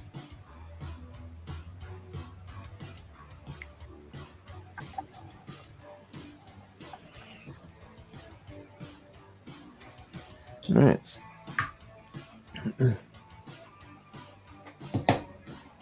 I may also be biased towards Stormcast too. Yeah. But I think from the voting that we've had, or the discussions we've had in chat, I think Liberators are the winner. No worries, Paul. Talk to you in a bit. All right, see you. Okay. Pants are almost done, which is always good. Just getting the last door up. Nice. Quickly show you all of them afterwards. Then again, I still need to get shade on them, but that's just a minor step. Yeah, that'll be cool.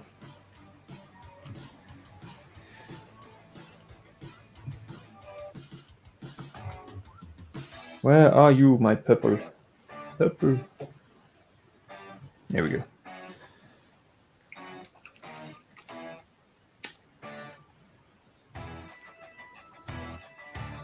Oh.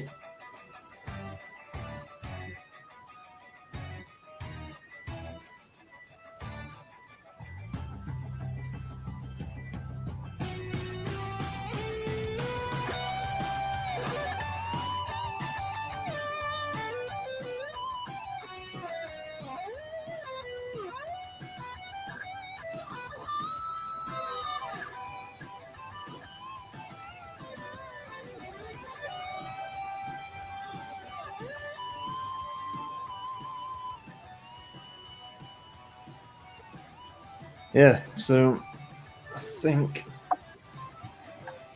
pants.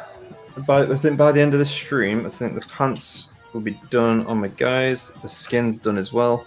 He also did the base, obviously colours first. So not bad, really. Got through. Thank goodness. I thought you were about to say by the end of the stream the pants will be off. No, that's only if people start buying me coffee. Segue. Well, we could always start into OnlyFans. All right.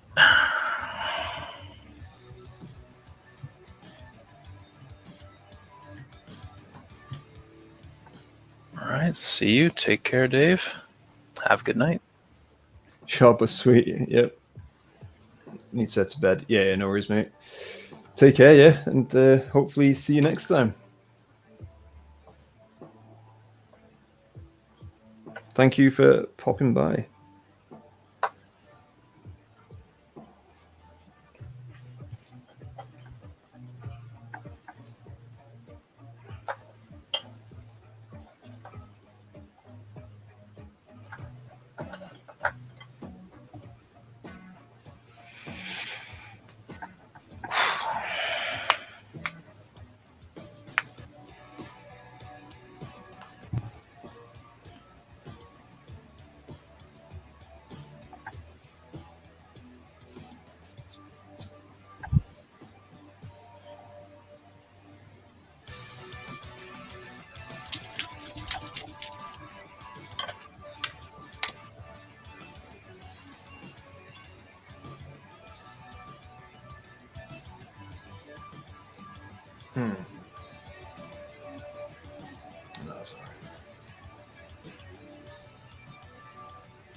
Yeah, things looking alright so far.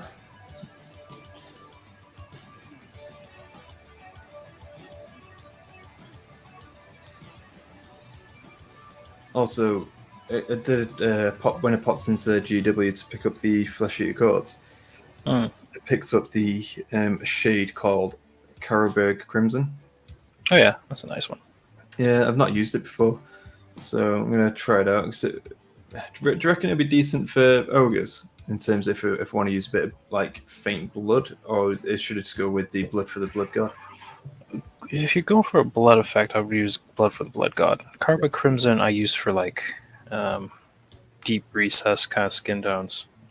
So like say if you're trying to do like a very dark or kind of a what's the word for it? Kind of like a evilish kind of red tone to your skin. That's one to use, I think. Yeah, it's going to say it's going to use it. I am going to use it for the flesh eater coats because I'm going to do that skin good quite for those pale. guys. Very good for those ones. Yeah.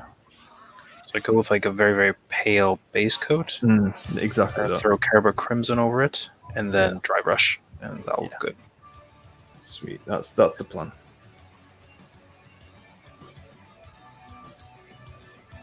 I need to start working more. I think once I've done this video, it should be done probably by the end of the week, ready for next week or something. But once I've done this, our latest battle report, then I might try and squeeze in some time to do the lore video as well. You mean your own lore video? Yeah, I need to write it first, but for some of the characters though as well. Yeah, I need to. What's the word? Dictate? No, not dictate. Narrate it. Yeah.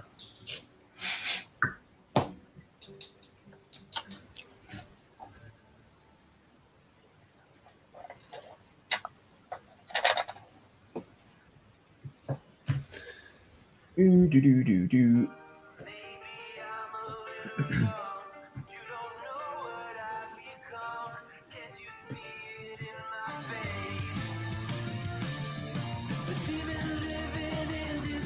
Give it a good shake.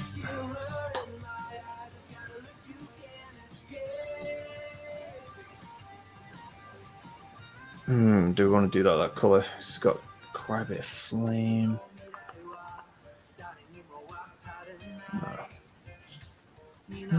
No. Need want the flame to stand out.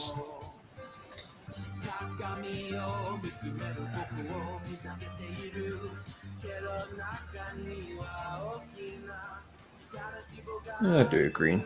Some dark green would be nice.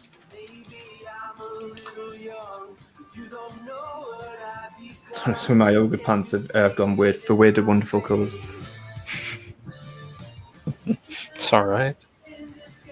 I mean, I'm sure they're not really picky about their fashion sense. So. Oh no, not at all. Not my boys.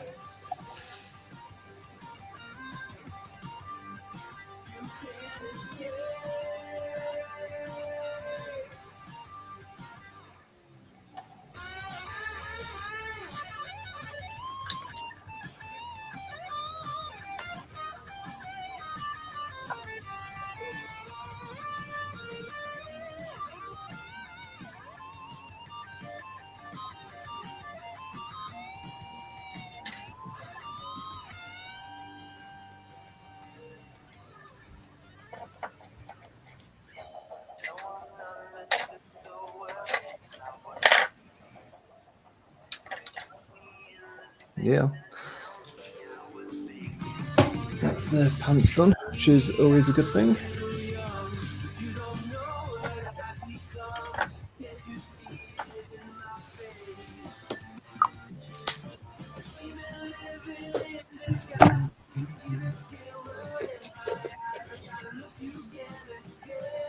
Oh, in fact, whilst I'm waiting for the pants to dry, I might do a bit of the terrain. That statue that I showed you earlier, Matt. Oh, go for it.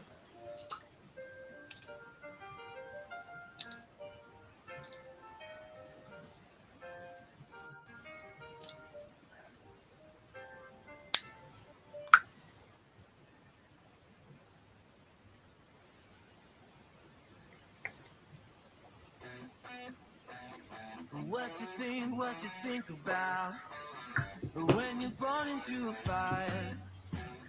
Let them burn it out. Sell them to the richest buyer. They wanna let the Yeah, I think. world decay. Yeah, I'm gonna do the ogre boots next, I think. Because then at least they've done the bottom half, and then they can just focus on the top then. Because they've got there's a lot more detail to these ones. The gut busters with obviously the different types of flames, and we've got the Noblar on top as well, and yeah. So I've put some barrels at the side of the ogres as well. One's got like a horn as well, so and that'll be a bit more time spent on those. But it'll look cool when it's done. And then yeah, I've got 2 more units, 2 more models in essence after that, and then the ogres are in a good position. Good stuff.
I absolutely love contrast. It gets done so quickly. Really? I wouldn't have guessed. No, not yeah. Of course. It's not like I only painted almost 3 armies with contrast, but just every time I just do it, I'm just like, oh, so good, just quick, done. It's like the model. I could easily just call this done. I mean, I could always add a bit of highlights, a bit more texture and stuff, but at the same time, I could just call it done. So it's battle ready. It's battle ready. In GW terms, it's battle ready. Yeah. And that's the main part, isn't it? I mean, as long as you get it to a degree where it looks good on the battlefield, because for the most part, you're looking at it from a couple of feet away. As long as it looks good at that range, job's done. No, for sure. Okay, let's do the boots.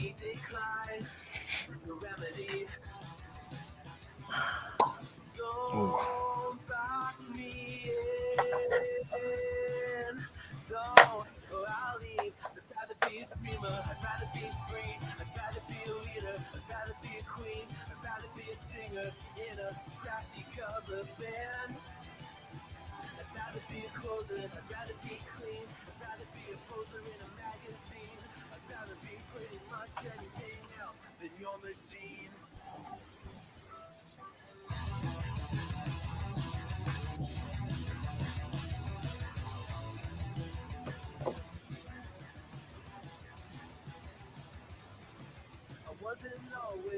A single shade, a palette full of gray in reverie.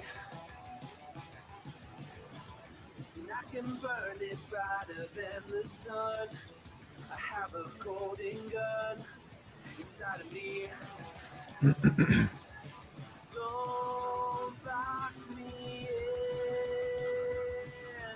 don't, or I'll leave. I'd rather be a dreamer, I'd rather be free, I'd rather be a leader, I'd rather be a queen, I'd rather be a singer in a trashy cover band. I'd rather be a closer, I'd rather be clean, I'd rather be a poser in a magazine, I'd rather be pretty much anything else. And if I fall behind, ignoring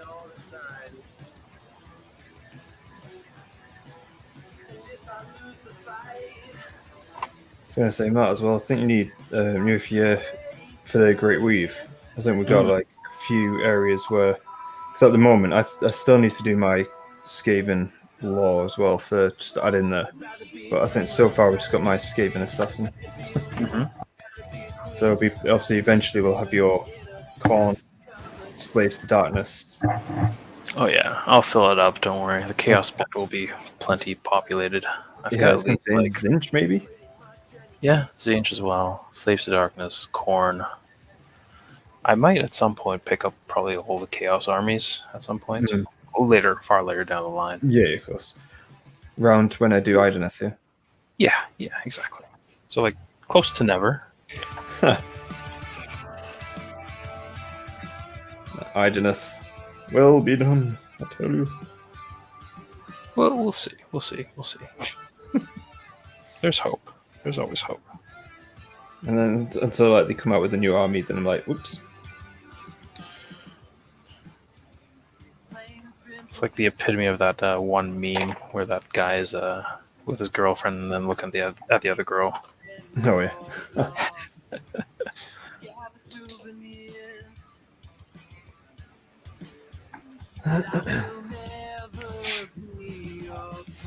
Okay, let's do a bit of touching up because I have missed a few spots here and there.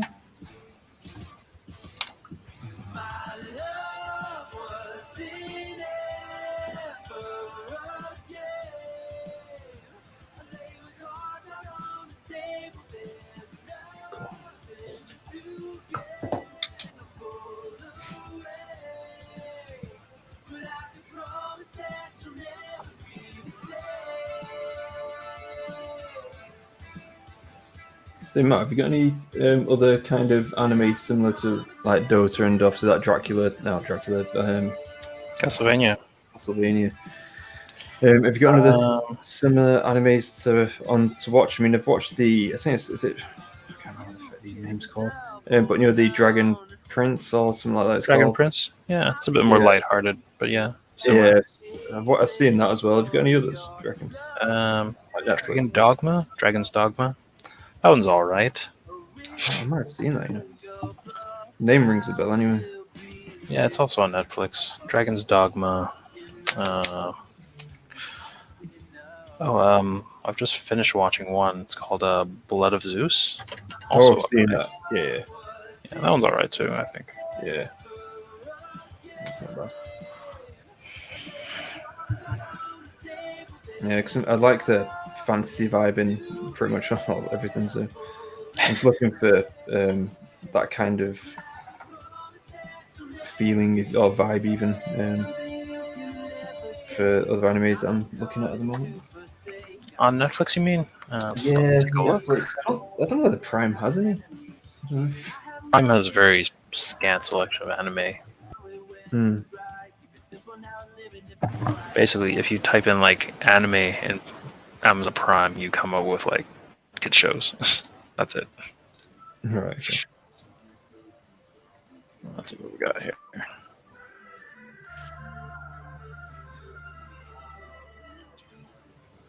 Because it's the type of like like when it's like 20 minutes an episode, it's like getting a few episodes in before work when I wake up, and it's just nice little fillers. Because at the moment I'm like rewatching like bits of like Community, other bits, and like rewatching shows I've already seen.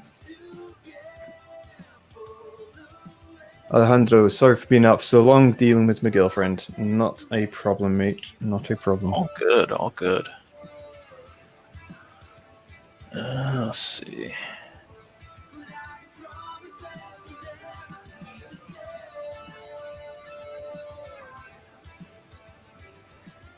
Nothing comes to mind that's like in that kind of style. Yeah. Wait, is Attack on Titan here?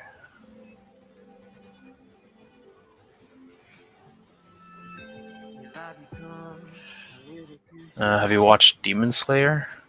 No. That's a good show. Is that on Netflix? Also on Netflix, yeah. Good anime. Kind of What was it fantasy, but more towards like a Japanese medieval fantasy. Okay, that's cool.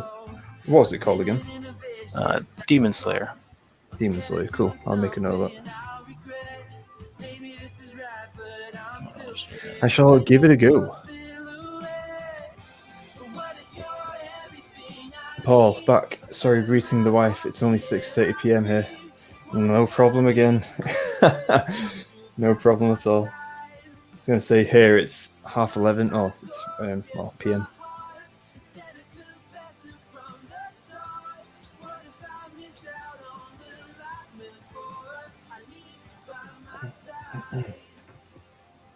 No, but welcome back, Alejandro and Paul.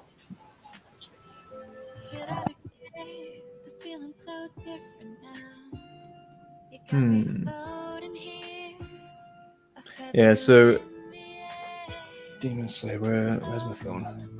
Let's just get this. Let's get this bookmarked, eh? Why not?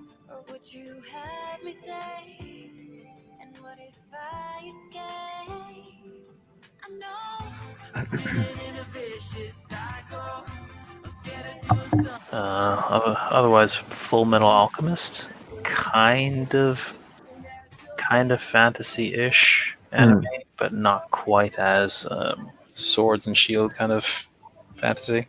Right. Okay. But still pretty good. Still also very good. Very recommended.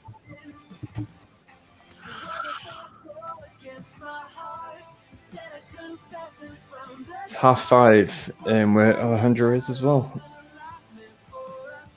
Well, it's always awesome for the other folks around the globe to join us, because obviously I think in the UK now people are pretty much in bed. Nodding off by now, yeah. It's Tuesday night. Yeah, most people are in bed by now, probably. Yeah.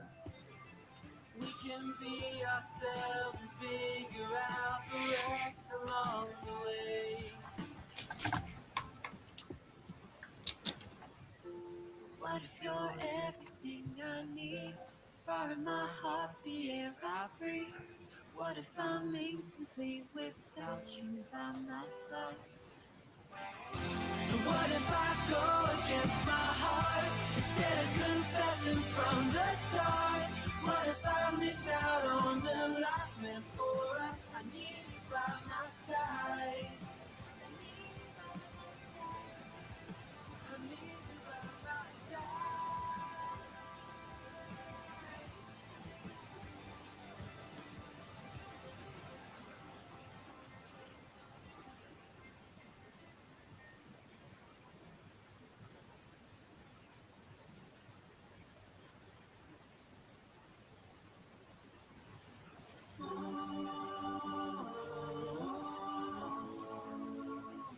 Paul, my wife and I want to live and work in the UK if we can.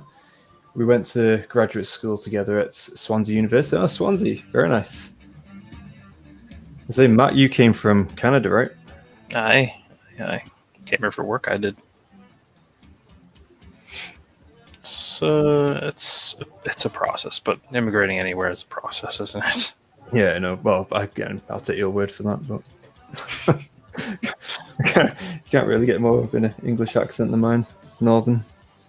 I don't know, I can't tell. I'm still really bad at telling English accents, except for like Scouse, which is just blatant. Or Geordie. Or what? Geordie. Newcastle. No idea. Can't say I've heard it. Or maybe I've heard it and probably didn't know. I could easily attempt to do the accent. All right, let's hear it. I'd offend so many people and so many Scousers and Geordie. I only know a fraction. It's like, why I am man? I mean, that's like an expression. Oh dear. All right, I won't go any further than that because I cannot do accents to save my life. Why I am man?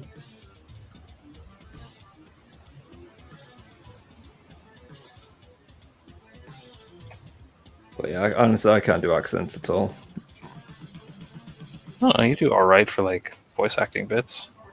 Yeah, that's just because it's just good old fancy. Just unleash creativity. It's rather my own voices that I hear in my head as the characters, rather than obviously trying to replicate anything like that.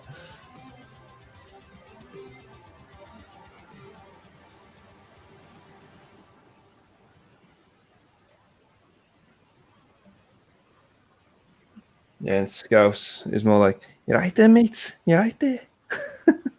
Yeah, I cannot imitate Scouse. It's just it's something else. It's just something of its own. You're right there, mate. Something like that. Anyway, yeah, I can't really do accents, so apologies for anyone who watches this and has either a Geordie or Scouse accent if I butcher any attempts. Okay, I think the boots on these Gutbusters are done, which is pretty cool. So yeah, I think the bottom half is complete, and I've still got obviously quite a bit to do, but I think large portions of this is just going to be Basilicanum Grey, and then a lot of dry brushing. Oh, really? That was a big gun, I suppose. Yeah, the guns, weapons, and all that kind of good stuff. So makes sense. Fair enough.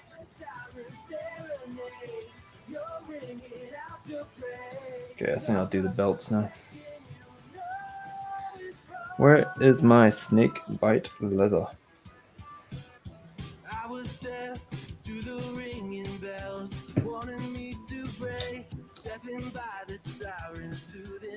How many models do you get done in one sitting? I have no idea. How fast is normal? Well, that's a good question. Yeah. Depends, really. Yeah, it depends how long I'm sitting. No, in truth, I spend... Oh, be right back. Yeah, no worries, yeah. For me, like these ogres that I'm working on now, how long have I been streaming? So it's been streaming about 2 hours. So if I do like... so these Gutbusters will probably be done. I'd say it'd take me about 4 hours to do 4 Gutbusters. If... It's different though, as well, because obviously I am talking with chat and through the stream, so probably slightly less than that. You're talking about 3 hours, 3.5 hours to do 4 Gutbusters, and that's because I use a lot of contrast. So then again, it depends on what you are painting as well, of course. I mean, Skaven clan rats, I use contrast as well, and I've got 80 clan rats, and I've painted those pretty quickly. And again, that's just pure because of the furs, the skins, all that, and the tail. Smudges aren't really that fussy, if you know what I mean. It depends on what standard as well, I suppose. It's very open question, but I think for me personally, like these ogres, probably about 3.5 hours. 80 clan rats took me probably about painting about 2 hours a night over 4 nights, roughly, something like that. But again, I was really going for, I don't know what they call it these days, Matt said it, but tabletop ready, if you like. I don't paint with contrast yet. I haven't replaced my normal paints. Honestly, for me, contrasts have been a saving grace. During this year of, obviously, COVID, if you like, I have painted 3 armies with contrast paints. You can see them all on Instagram. And honestly, if it's something that you like in terms of that kind of style with contrast paints, and again, Skaven, pure contrast, I haven't even dry brushed or anything, and I think personally it's at a decent level. So it really does just depend on what kind of quality you're after as well. But contrast though can be used so well if you end up doing the dry brushing, the layering, all that kind of stuff as well afterwards. But yeah, contrast has changed my painting mentality. When I look at an army now, I don't think, oh, it's going to take me forever to do that. Literally, contrast paints, it's been my saving grace, I would say. I would recommend it. Matt, on the other hand, uses contrast now and again. What color primer do you use on for contrast? I'm afraid to put silver, black, because it seems black wouldn't work. I would suggest. Well, for what I use is I use Corax white. So I use that, So you can use Corax White, or I'd say Gracer. So if you use either one of those, if you want to use Corax White, it does bring out the color a lot lighter. If you go with Gracer, there will be a grayish tint to it, but at the same time, it still looks amazing. And like, for instance, I've got so many miniatures tucked away. But in fact, just a second.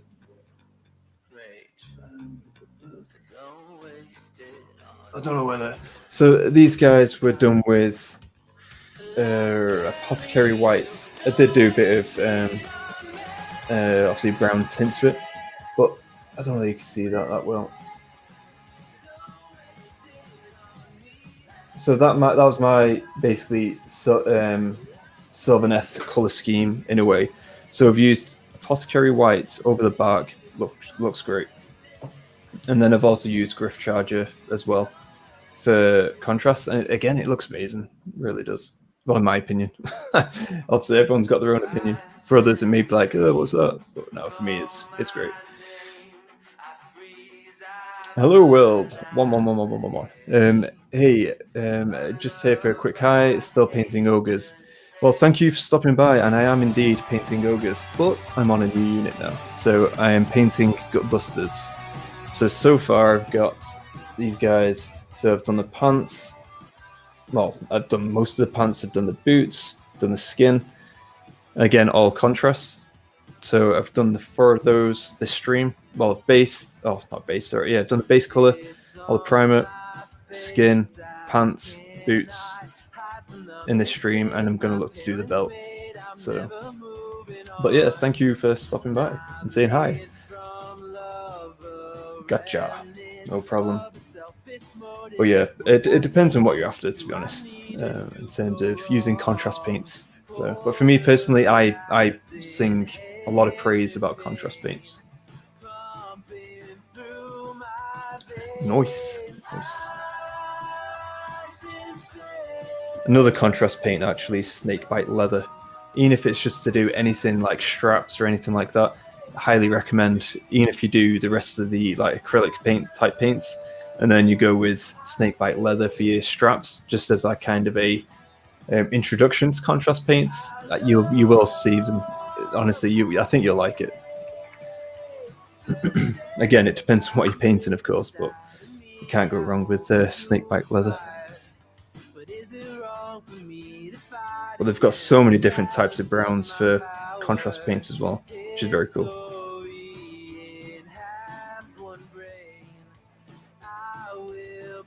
So at the moment, I'm just going to do the belts. Again, just one coat. Don't need to dilute it or anything like that. Just one coat over. Looks great.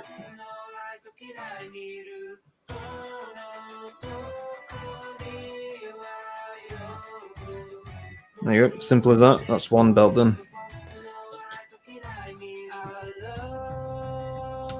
I never tried contrast. Yeah, Alejandro, honestly, I do highly recommend contrast. Matt, you've just missed it, but we've done a lot of contrast talk. Well, I have anyway. You know how much I love contrast. You're just gushing about it. Oh, yes. Yeah. Yeah, contrast is a nice tool to have, I think. I think everyone should give it a try. Yeah. Might not be everyone's cup of tea, but it's nice, I think. Yeah. No, for sure. So, Paul, definitely going to have to give it a shot next time I go into to the shop. Yeah. Just pick up, as I said, Snakebite Leather if you want a small introduction to it to use on your straps, your belts, all that kind of stuff, just to see how you feel about it, because it is a very good brown if you're after that. But yeah, definitely. What's your favorite contrast paint?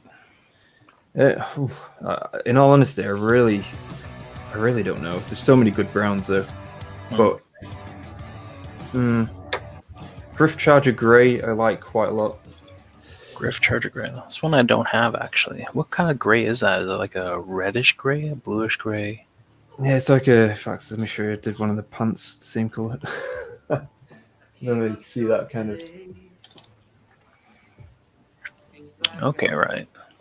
Is it lighter than? Is it darker than? It is lighter, yeah. Yeah. Okay, right. Just something I played. really doing is like going over like metallics or other kind of bases with them. Like, my favorite right now is going gold base and then doing either Flesh Terrors or Blood Angels red over it. Oh yes, I've Gets got you a both. nice kind of candy apple kind of red color, which is really nice. No, it's very cool. No, I like that.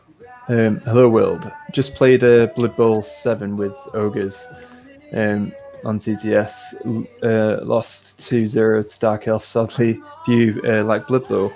I have never played Blood Bowl, but the miniatures look awesome.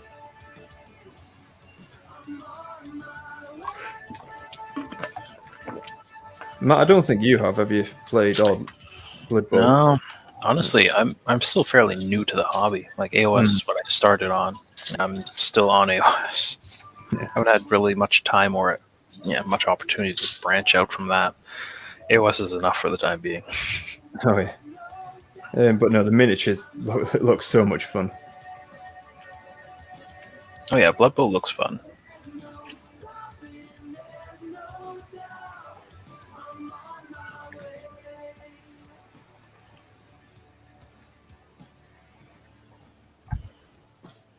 I saw the belts done.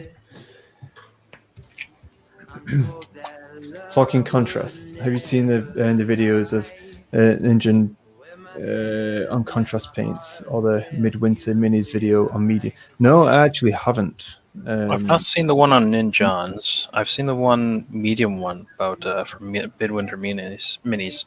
I'm willing to give that a try because it looks like it's helpful. To be fair, I don't use medium very often, although I feel like I should because it has a lot of purposes, a lot of different uses to it. It's really good for thinning your paints without getting it very runny. So I should probably use that a bit more often. In all honesty, I have used it in the medium, but again, it's a patience thing for me. So, because I love speed painting, and for me, having the patience from what I'm after as well in my painting skills is more convenience, speed, all that kind of stuff. Where if I was to really focus on, if I wanted to spend a lot of time on one miniature using contrast, then for me personally, I'd use medium as well, just to again enhance that kind of coloring. But yeah, I have dabbled with it. I've used it in the past, and it is good. But for me, it's a patience thing because you have to do not just one; you have to do multiple layers. Where I'm like, just slap it on, it'll be all right. Yeah, medium can be very, very helpful. Depends on what you want to do with it. It does slow down the process because you do have to add a few layers. You're right, but it can let you do a lot more different kind of effects. Create better kind of blending, etc., etc. So it depends on what you're after. Yeah, no, for sure. Can you mix colors? Contrast. Yes, you can. And I've done that for my Skaven banner. So I used. Can't remember the colors now, but I've used it's basically a mixture of two different types of yellows. Can't remember the names from now. But basically I've mixed those to get kind of a sickly, dirty kind of banner for Skaven. And there you go, Matt's demonstrating some. My Everblaze combo that I just did today, it's a mix of all contrasts. It's the lighter or brighter blue that you see underneath. That is Talisar blue. The darker blue around it is Ultramarines blue. And then just around the crater, I use, what's it called? Black Templar black? Yeah. Right? Yeah. And then the smoky bits up top, I initially did it with Space Wolf's gray, and then dry brush white over the whole comet a little bit. That's it. Very simple, very straightforward. Did this in about less than an hour, I think. Most of it was just waiting for it to dry. Yeah, no, it looks awesome, that Matt. Yeah, you can blend it quite well. Like, you can blend the colors of the blues very easily. It's just wet blending, basically. Contrast planes is very nice and simple to use if you're trying to wet blend because it stays wet for a good while. Yeah. So you have plenty of time to work it into other colors. So blending is a breeze. For sure. Hello World has to pop off now. So Goodbye, world. Goodbye, world. Take care and hope to see you around next time. And also, nice comment. Thank you.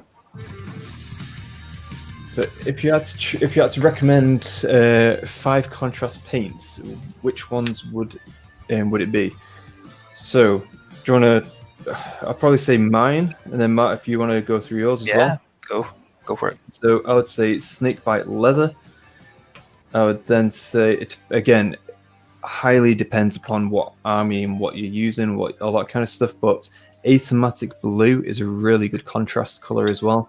It gives kind of it's what I've used for my ogres, the winter kind of look. And I've also used it for my tree revenants as well. Just put that on, looks beautiful in my opinion. So athematic blue, snakebite leather. To be honest, Gryph-hound orange is pretty good if you're after that. I think you can do really well with fire effects with contrast. So I'll throw in the should I? No, I'll probably say. Again, it really depends on what you're after. But apothecary white, again, that's an amazing color.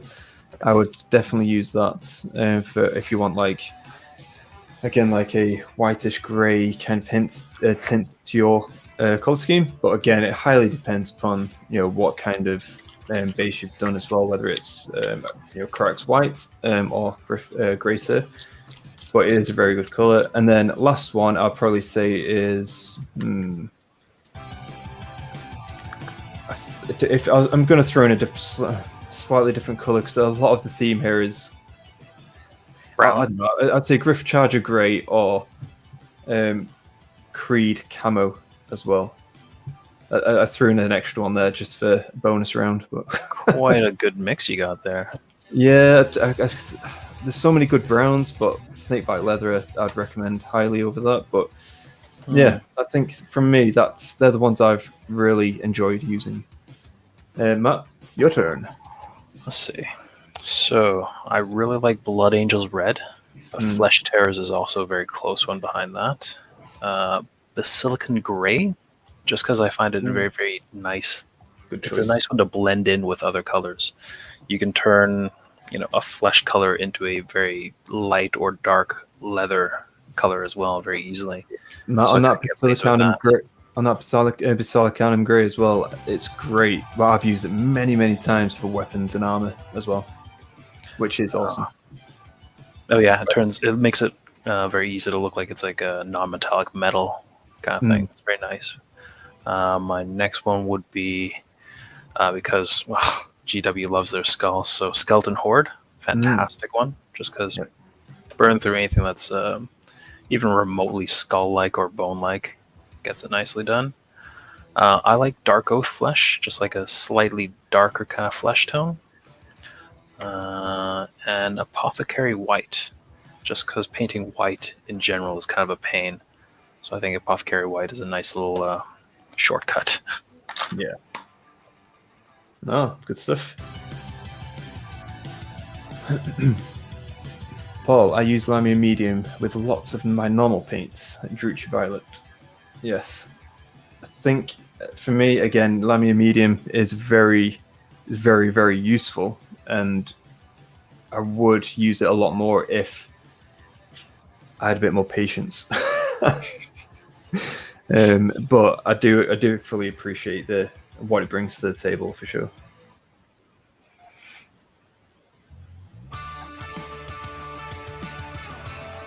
Is my Slanesh wash? Yeah, no, it sounds pretty good though. Makes sense. Nice little light tint of purple in there. And say, Paul, as well, when you're ready to, if you've got pictures of your Slanesh, so the way we've cut out this imagery here on the video.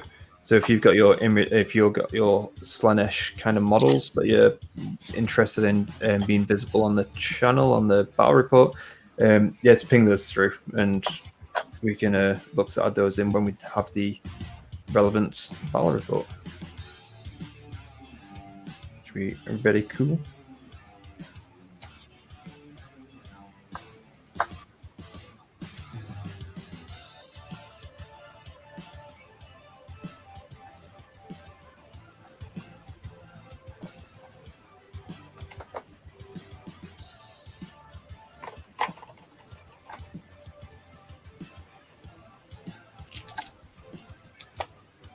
Ah, yeah, bugger.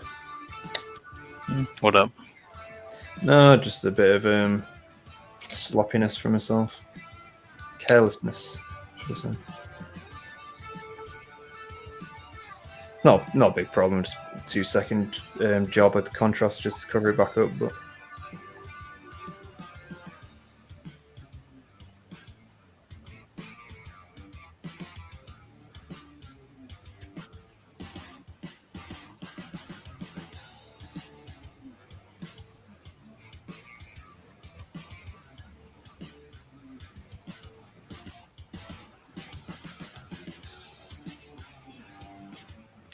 Okay, so let me know what models you'd prefer, whether it's mortals or demons or what, whichever fits the narrative best. Ooh, Matt, should we say demons? I know, in all honesty, Paul, it's up to you, mate. You can just... I mean, I was having a chat with Paul before, and I kind of want to use the Carcosan, the gateway as like a kind of like a gateway for like all sorts of demons to come in. Because that way, I have an origin source or like a source gateway for my Khorne demons to come in, maybe Tzeentch demons, Slaanesh demons if I ever get to it in the future, or your Slaanesh demons, stuff like that. So yeah, I'd love to have more demons showing up because I haven't shown any demons yet in our games. No, we haven't. No. Kind of held my demons back. You've had your bloodletters appear, but but kind of like tease that a little bit, saying that something's coming that's allowing the demons to pop through a little bit now. Yeah. And it could just be that. It could be the gateway activating up or getting ready to open up for all sorts of demons to punch through. Whatever the narrative brings.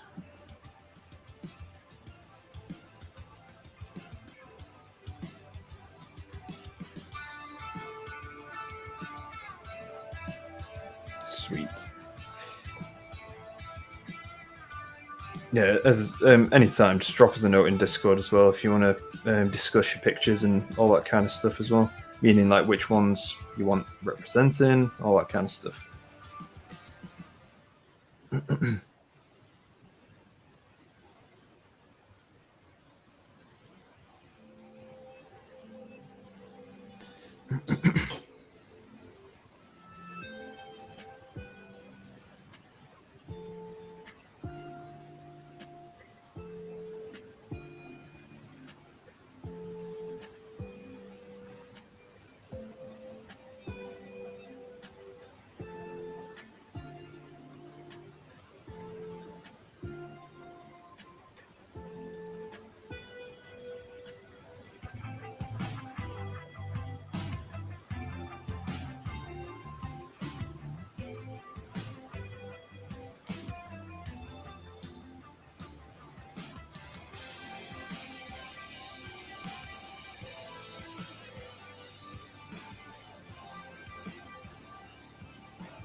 Need to continue doing the beards. Sorry to run AFK a bit if I've missed a question. All right, yeah, Paul. No, we were just saying about the demons and all that kind of stuff. We were just, if there's any anything imagery-wise that you want to obviously walk through, we can discuss more. Definitely, just let us know in the Discord chat.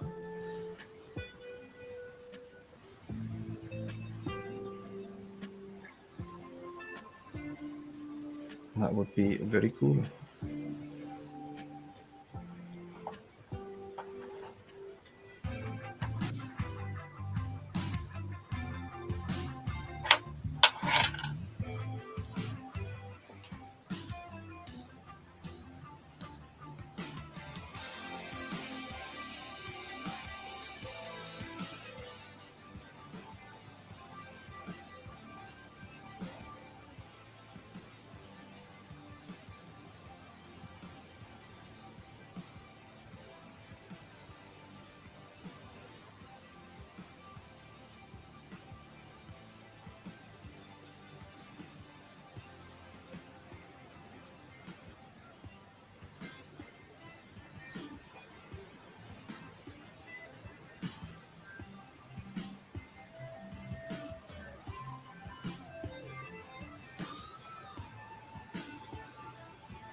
quite looking forward to the using these gut busters, Matt.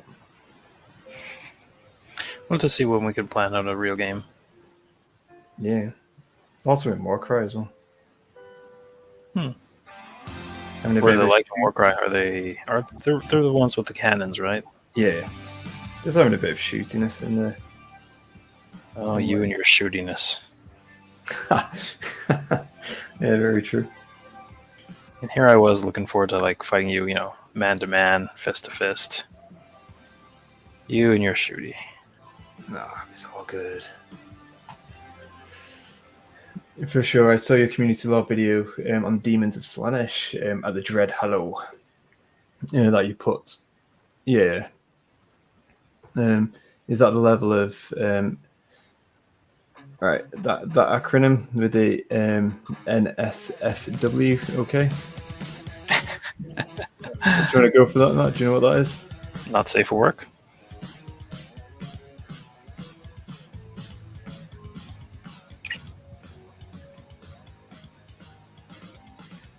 Oh, booby it. Okay, yeah.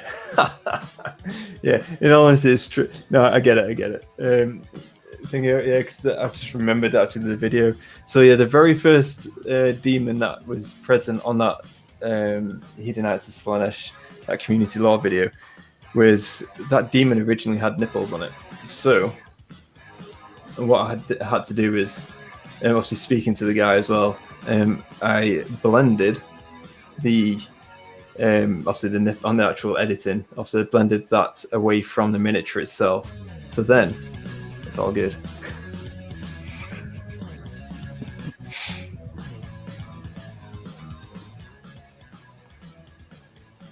Now this has to be a meme. I've tried for months to get my girlfriend into Warhammer, and then I finally made it. She wants to make an army of Tau.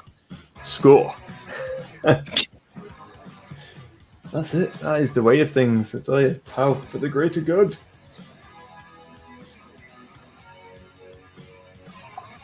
Such a beautiful looking army as well with those battle suits. Oof.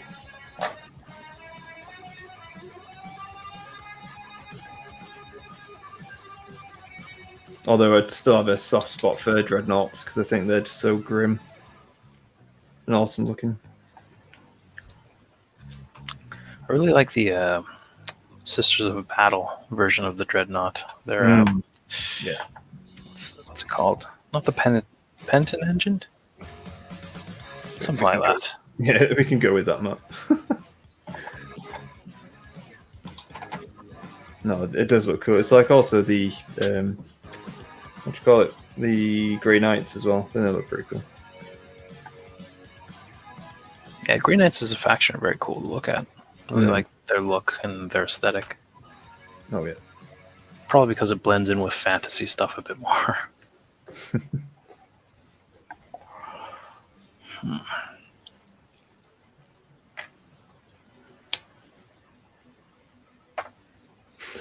You'll almost certainly have to do that with some of mine, but I don't mind. Yeah, no problem, honestly. Just ping it through, and obviously you can send it through to we've got Dice Saga email as well, so I can put that in. Yeah, and obviously I can pick them up from there. So in fact, I'll just put it in the chat now.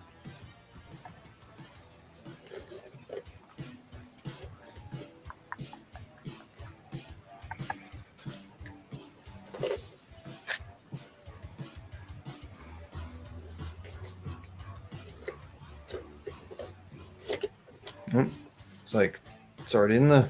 I'll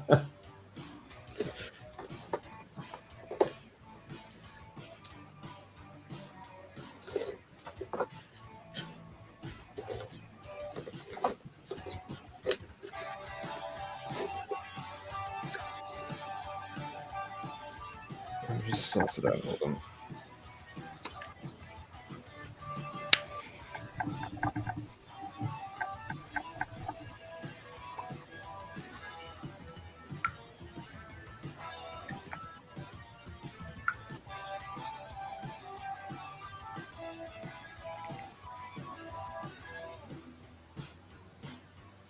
There you go.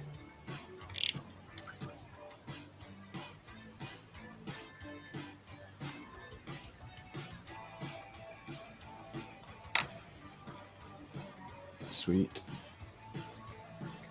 There it is. Game by Night's already done it. It's awesome.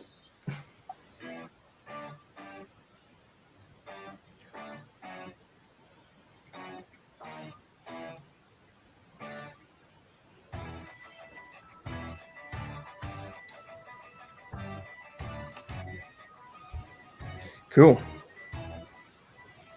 Yeah, to ping it through to the email as well, so I'll obviously just extract it in and have a play around with the image, doing a bit of editing, and yeah, that's fine. Matt, we'll have a think on what army we're going to use as well, for the for that battle. Oh, at the gateway. Oh, I'm going to bring corn. Corn, very nice. Am I going to... we are talking actual Age of Sigmar battle here, aren't we? Yeah. Gotta do it justice, man. Too right. So, hopefully, I'm not going to see a bloodthirster, but I haven't got any hopes for that. Well, that would be cool narrative-wise, I think. Like, if I get my 8 blood tithe points, and then I summon up the bloodthirster. It pops out of the portal. I think that'd be really cool. Sorry, yeah, but by that time, I may have my ogres fully painted, which would be pretty cool.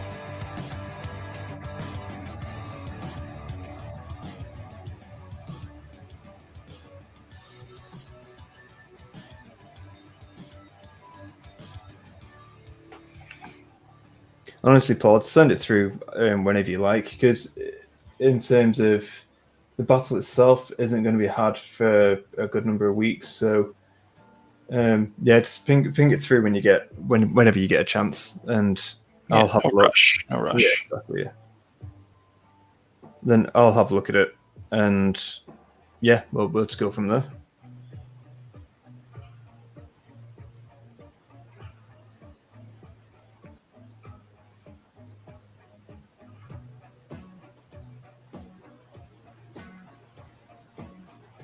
Oh, no, missed his eye.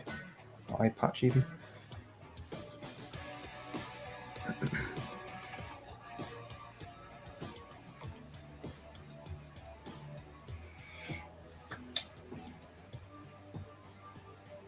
don't know whether it's a good thing, but to my ogres and gutbuster guys have got eye patches, so I don't know whether that's sharpshooters. Yeah, I don't know whether that's a good thing or not. We'll see. We'll see what happens in the battle. We'll see what happens with the dice. Yeah.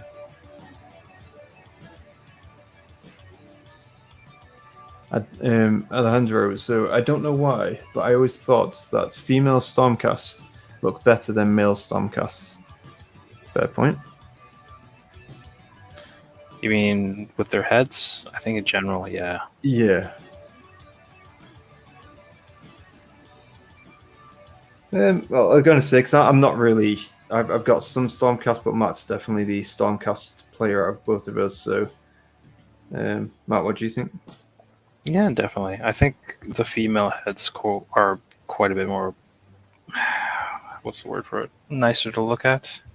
Male heads, I think, in general, that great. I mean, I think GW is kind of stuck in their creativity with... helmetless heads, because for Space Marines it's always either buzzcut, bald, or more buzzcuts. For Stormcast, it's either I think they're all sporting a beard of some sort, or bald or beard, or like really, I don't even know how to describe it. Weird haircuts. I think Gardas is probably one of the nicer male heads to have have a haircut. Everyone else is kind of ugh.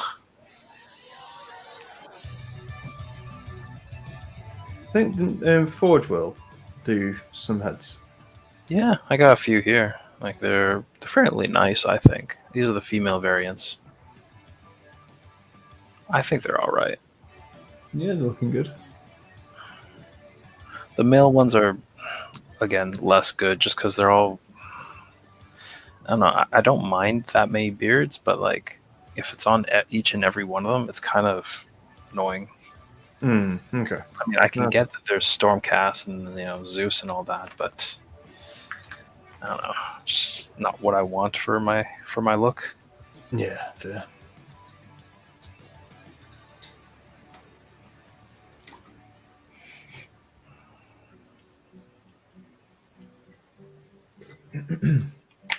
Paul. Oh, by the way, have you guys read the short story The Red Hours? It's set in an outpost in Shaman, but strongly implies that at least one Slanesh demon was allied with Sigmar during the Age of Myth. Neat. No, I've not actually read that story. Where's that story at? I was going to say, I think if we're talking story wise, and if it's not an audiobook, then probably haven't. Especially when it's Age of Sigmar anyway. But in terms of fantasy novels, dear Lord, I got so many. So I used to not obviously, but I used to get the train to work, or when the wife was studying and all that kind of stuff. This is obviously years ago. We used to just chill and read them, which was awesome to be honest. Well, that's interesting. Mother Heroes. What was her purpose for doing that, though? Like, did she get something out of it? I can't imagine, a demon would be wanting to do this out of the kindness of their heart. No, again, I don't know the purpose, but I know there's always that friction, that heat between the different Chaos Gods. I don't know whether it's an overall like war, or is it just a battle kind of thing, like a one-off battle that maybe slightly annoyed at another Chaos faction kind of thing.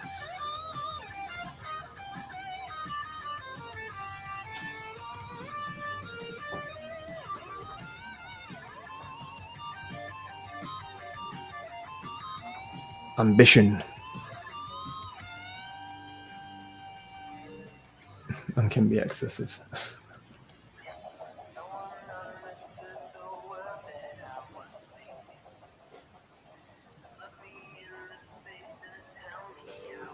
Again, not very, very quick, but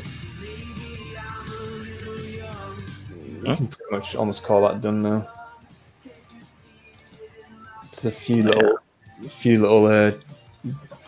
highlighting. It's a statue. I mean, how much detail do you want on it? Well, no, exactly that. So I think in terms of, again, through the camera is not exactly, you don't get the greatest detail through there, but yeah, I'm calling it. Anything stone related is just, base it, dry brush it, shade it, and then dry brush it, and that's good enough. Yeah.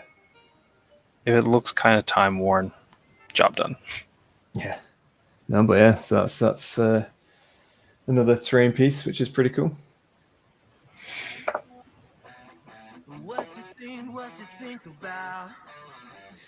Matt, how long you got? Because I was going to say, I'm gonna. Yeah, I'm gonna call it. I think for this pretty soon. Yeah, I'm just gonna finish up this detailing of this one door, and then I'm done the doors. I think. Oh no, shading for one more. Yeah. But I've shaded most of them, done all the detailing on most of them. Sweet. So we're pretty much set for Warcry now, or for Catacombs, except for still gotta do some of the other other terrain bits. But the doors are all done. That's cool. You've obviously done a bit of progress, which is awesome. Yeah, Paul, I have to go myself in a bit. Thanks, guys. It was fun. Well, it's always a pleasure for coming here. Yeah, I think, Matt, you ready to close shop? Yeah, let's do that. Sweet. Thank you all for stopping by, watching, and thank you all for those who will be watching after the fact. So yeah, take care and let the dice tell the story. Indeed.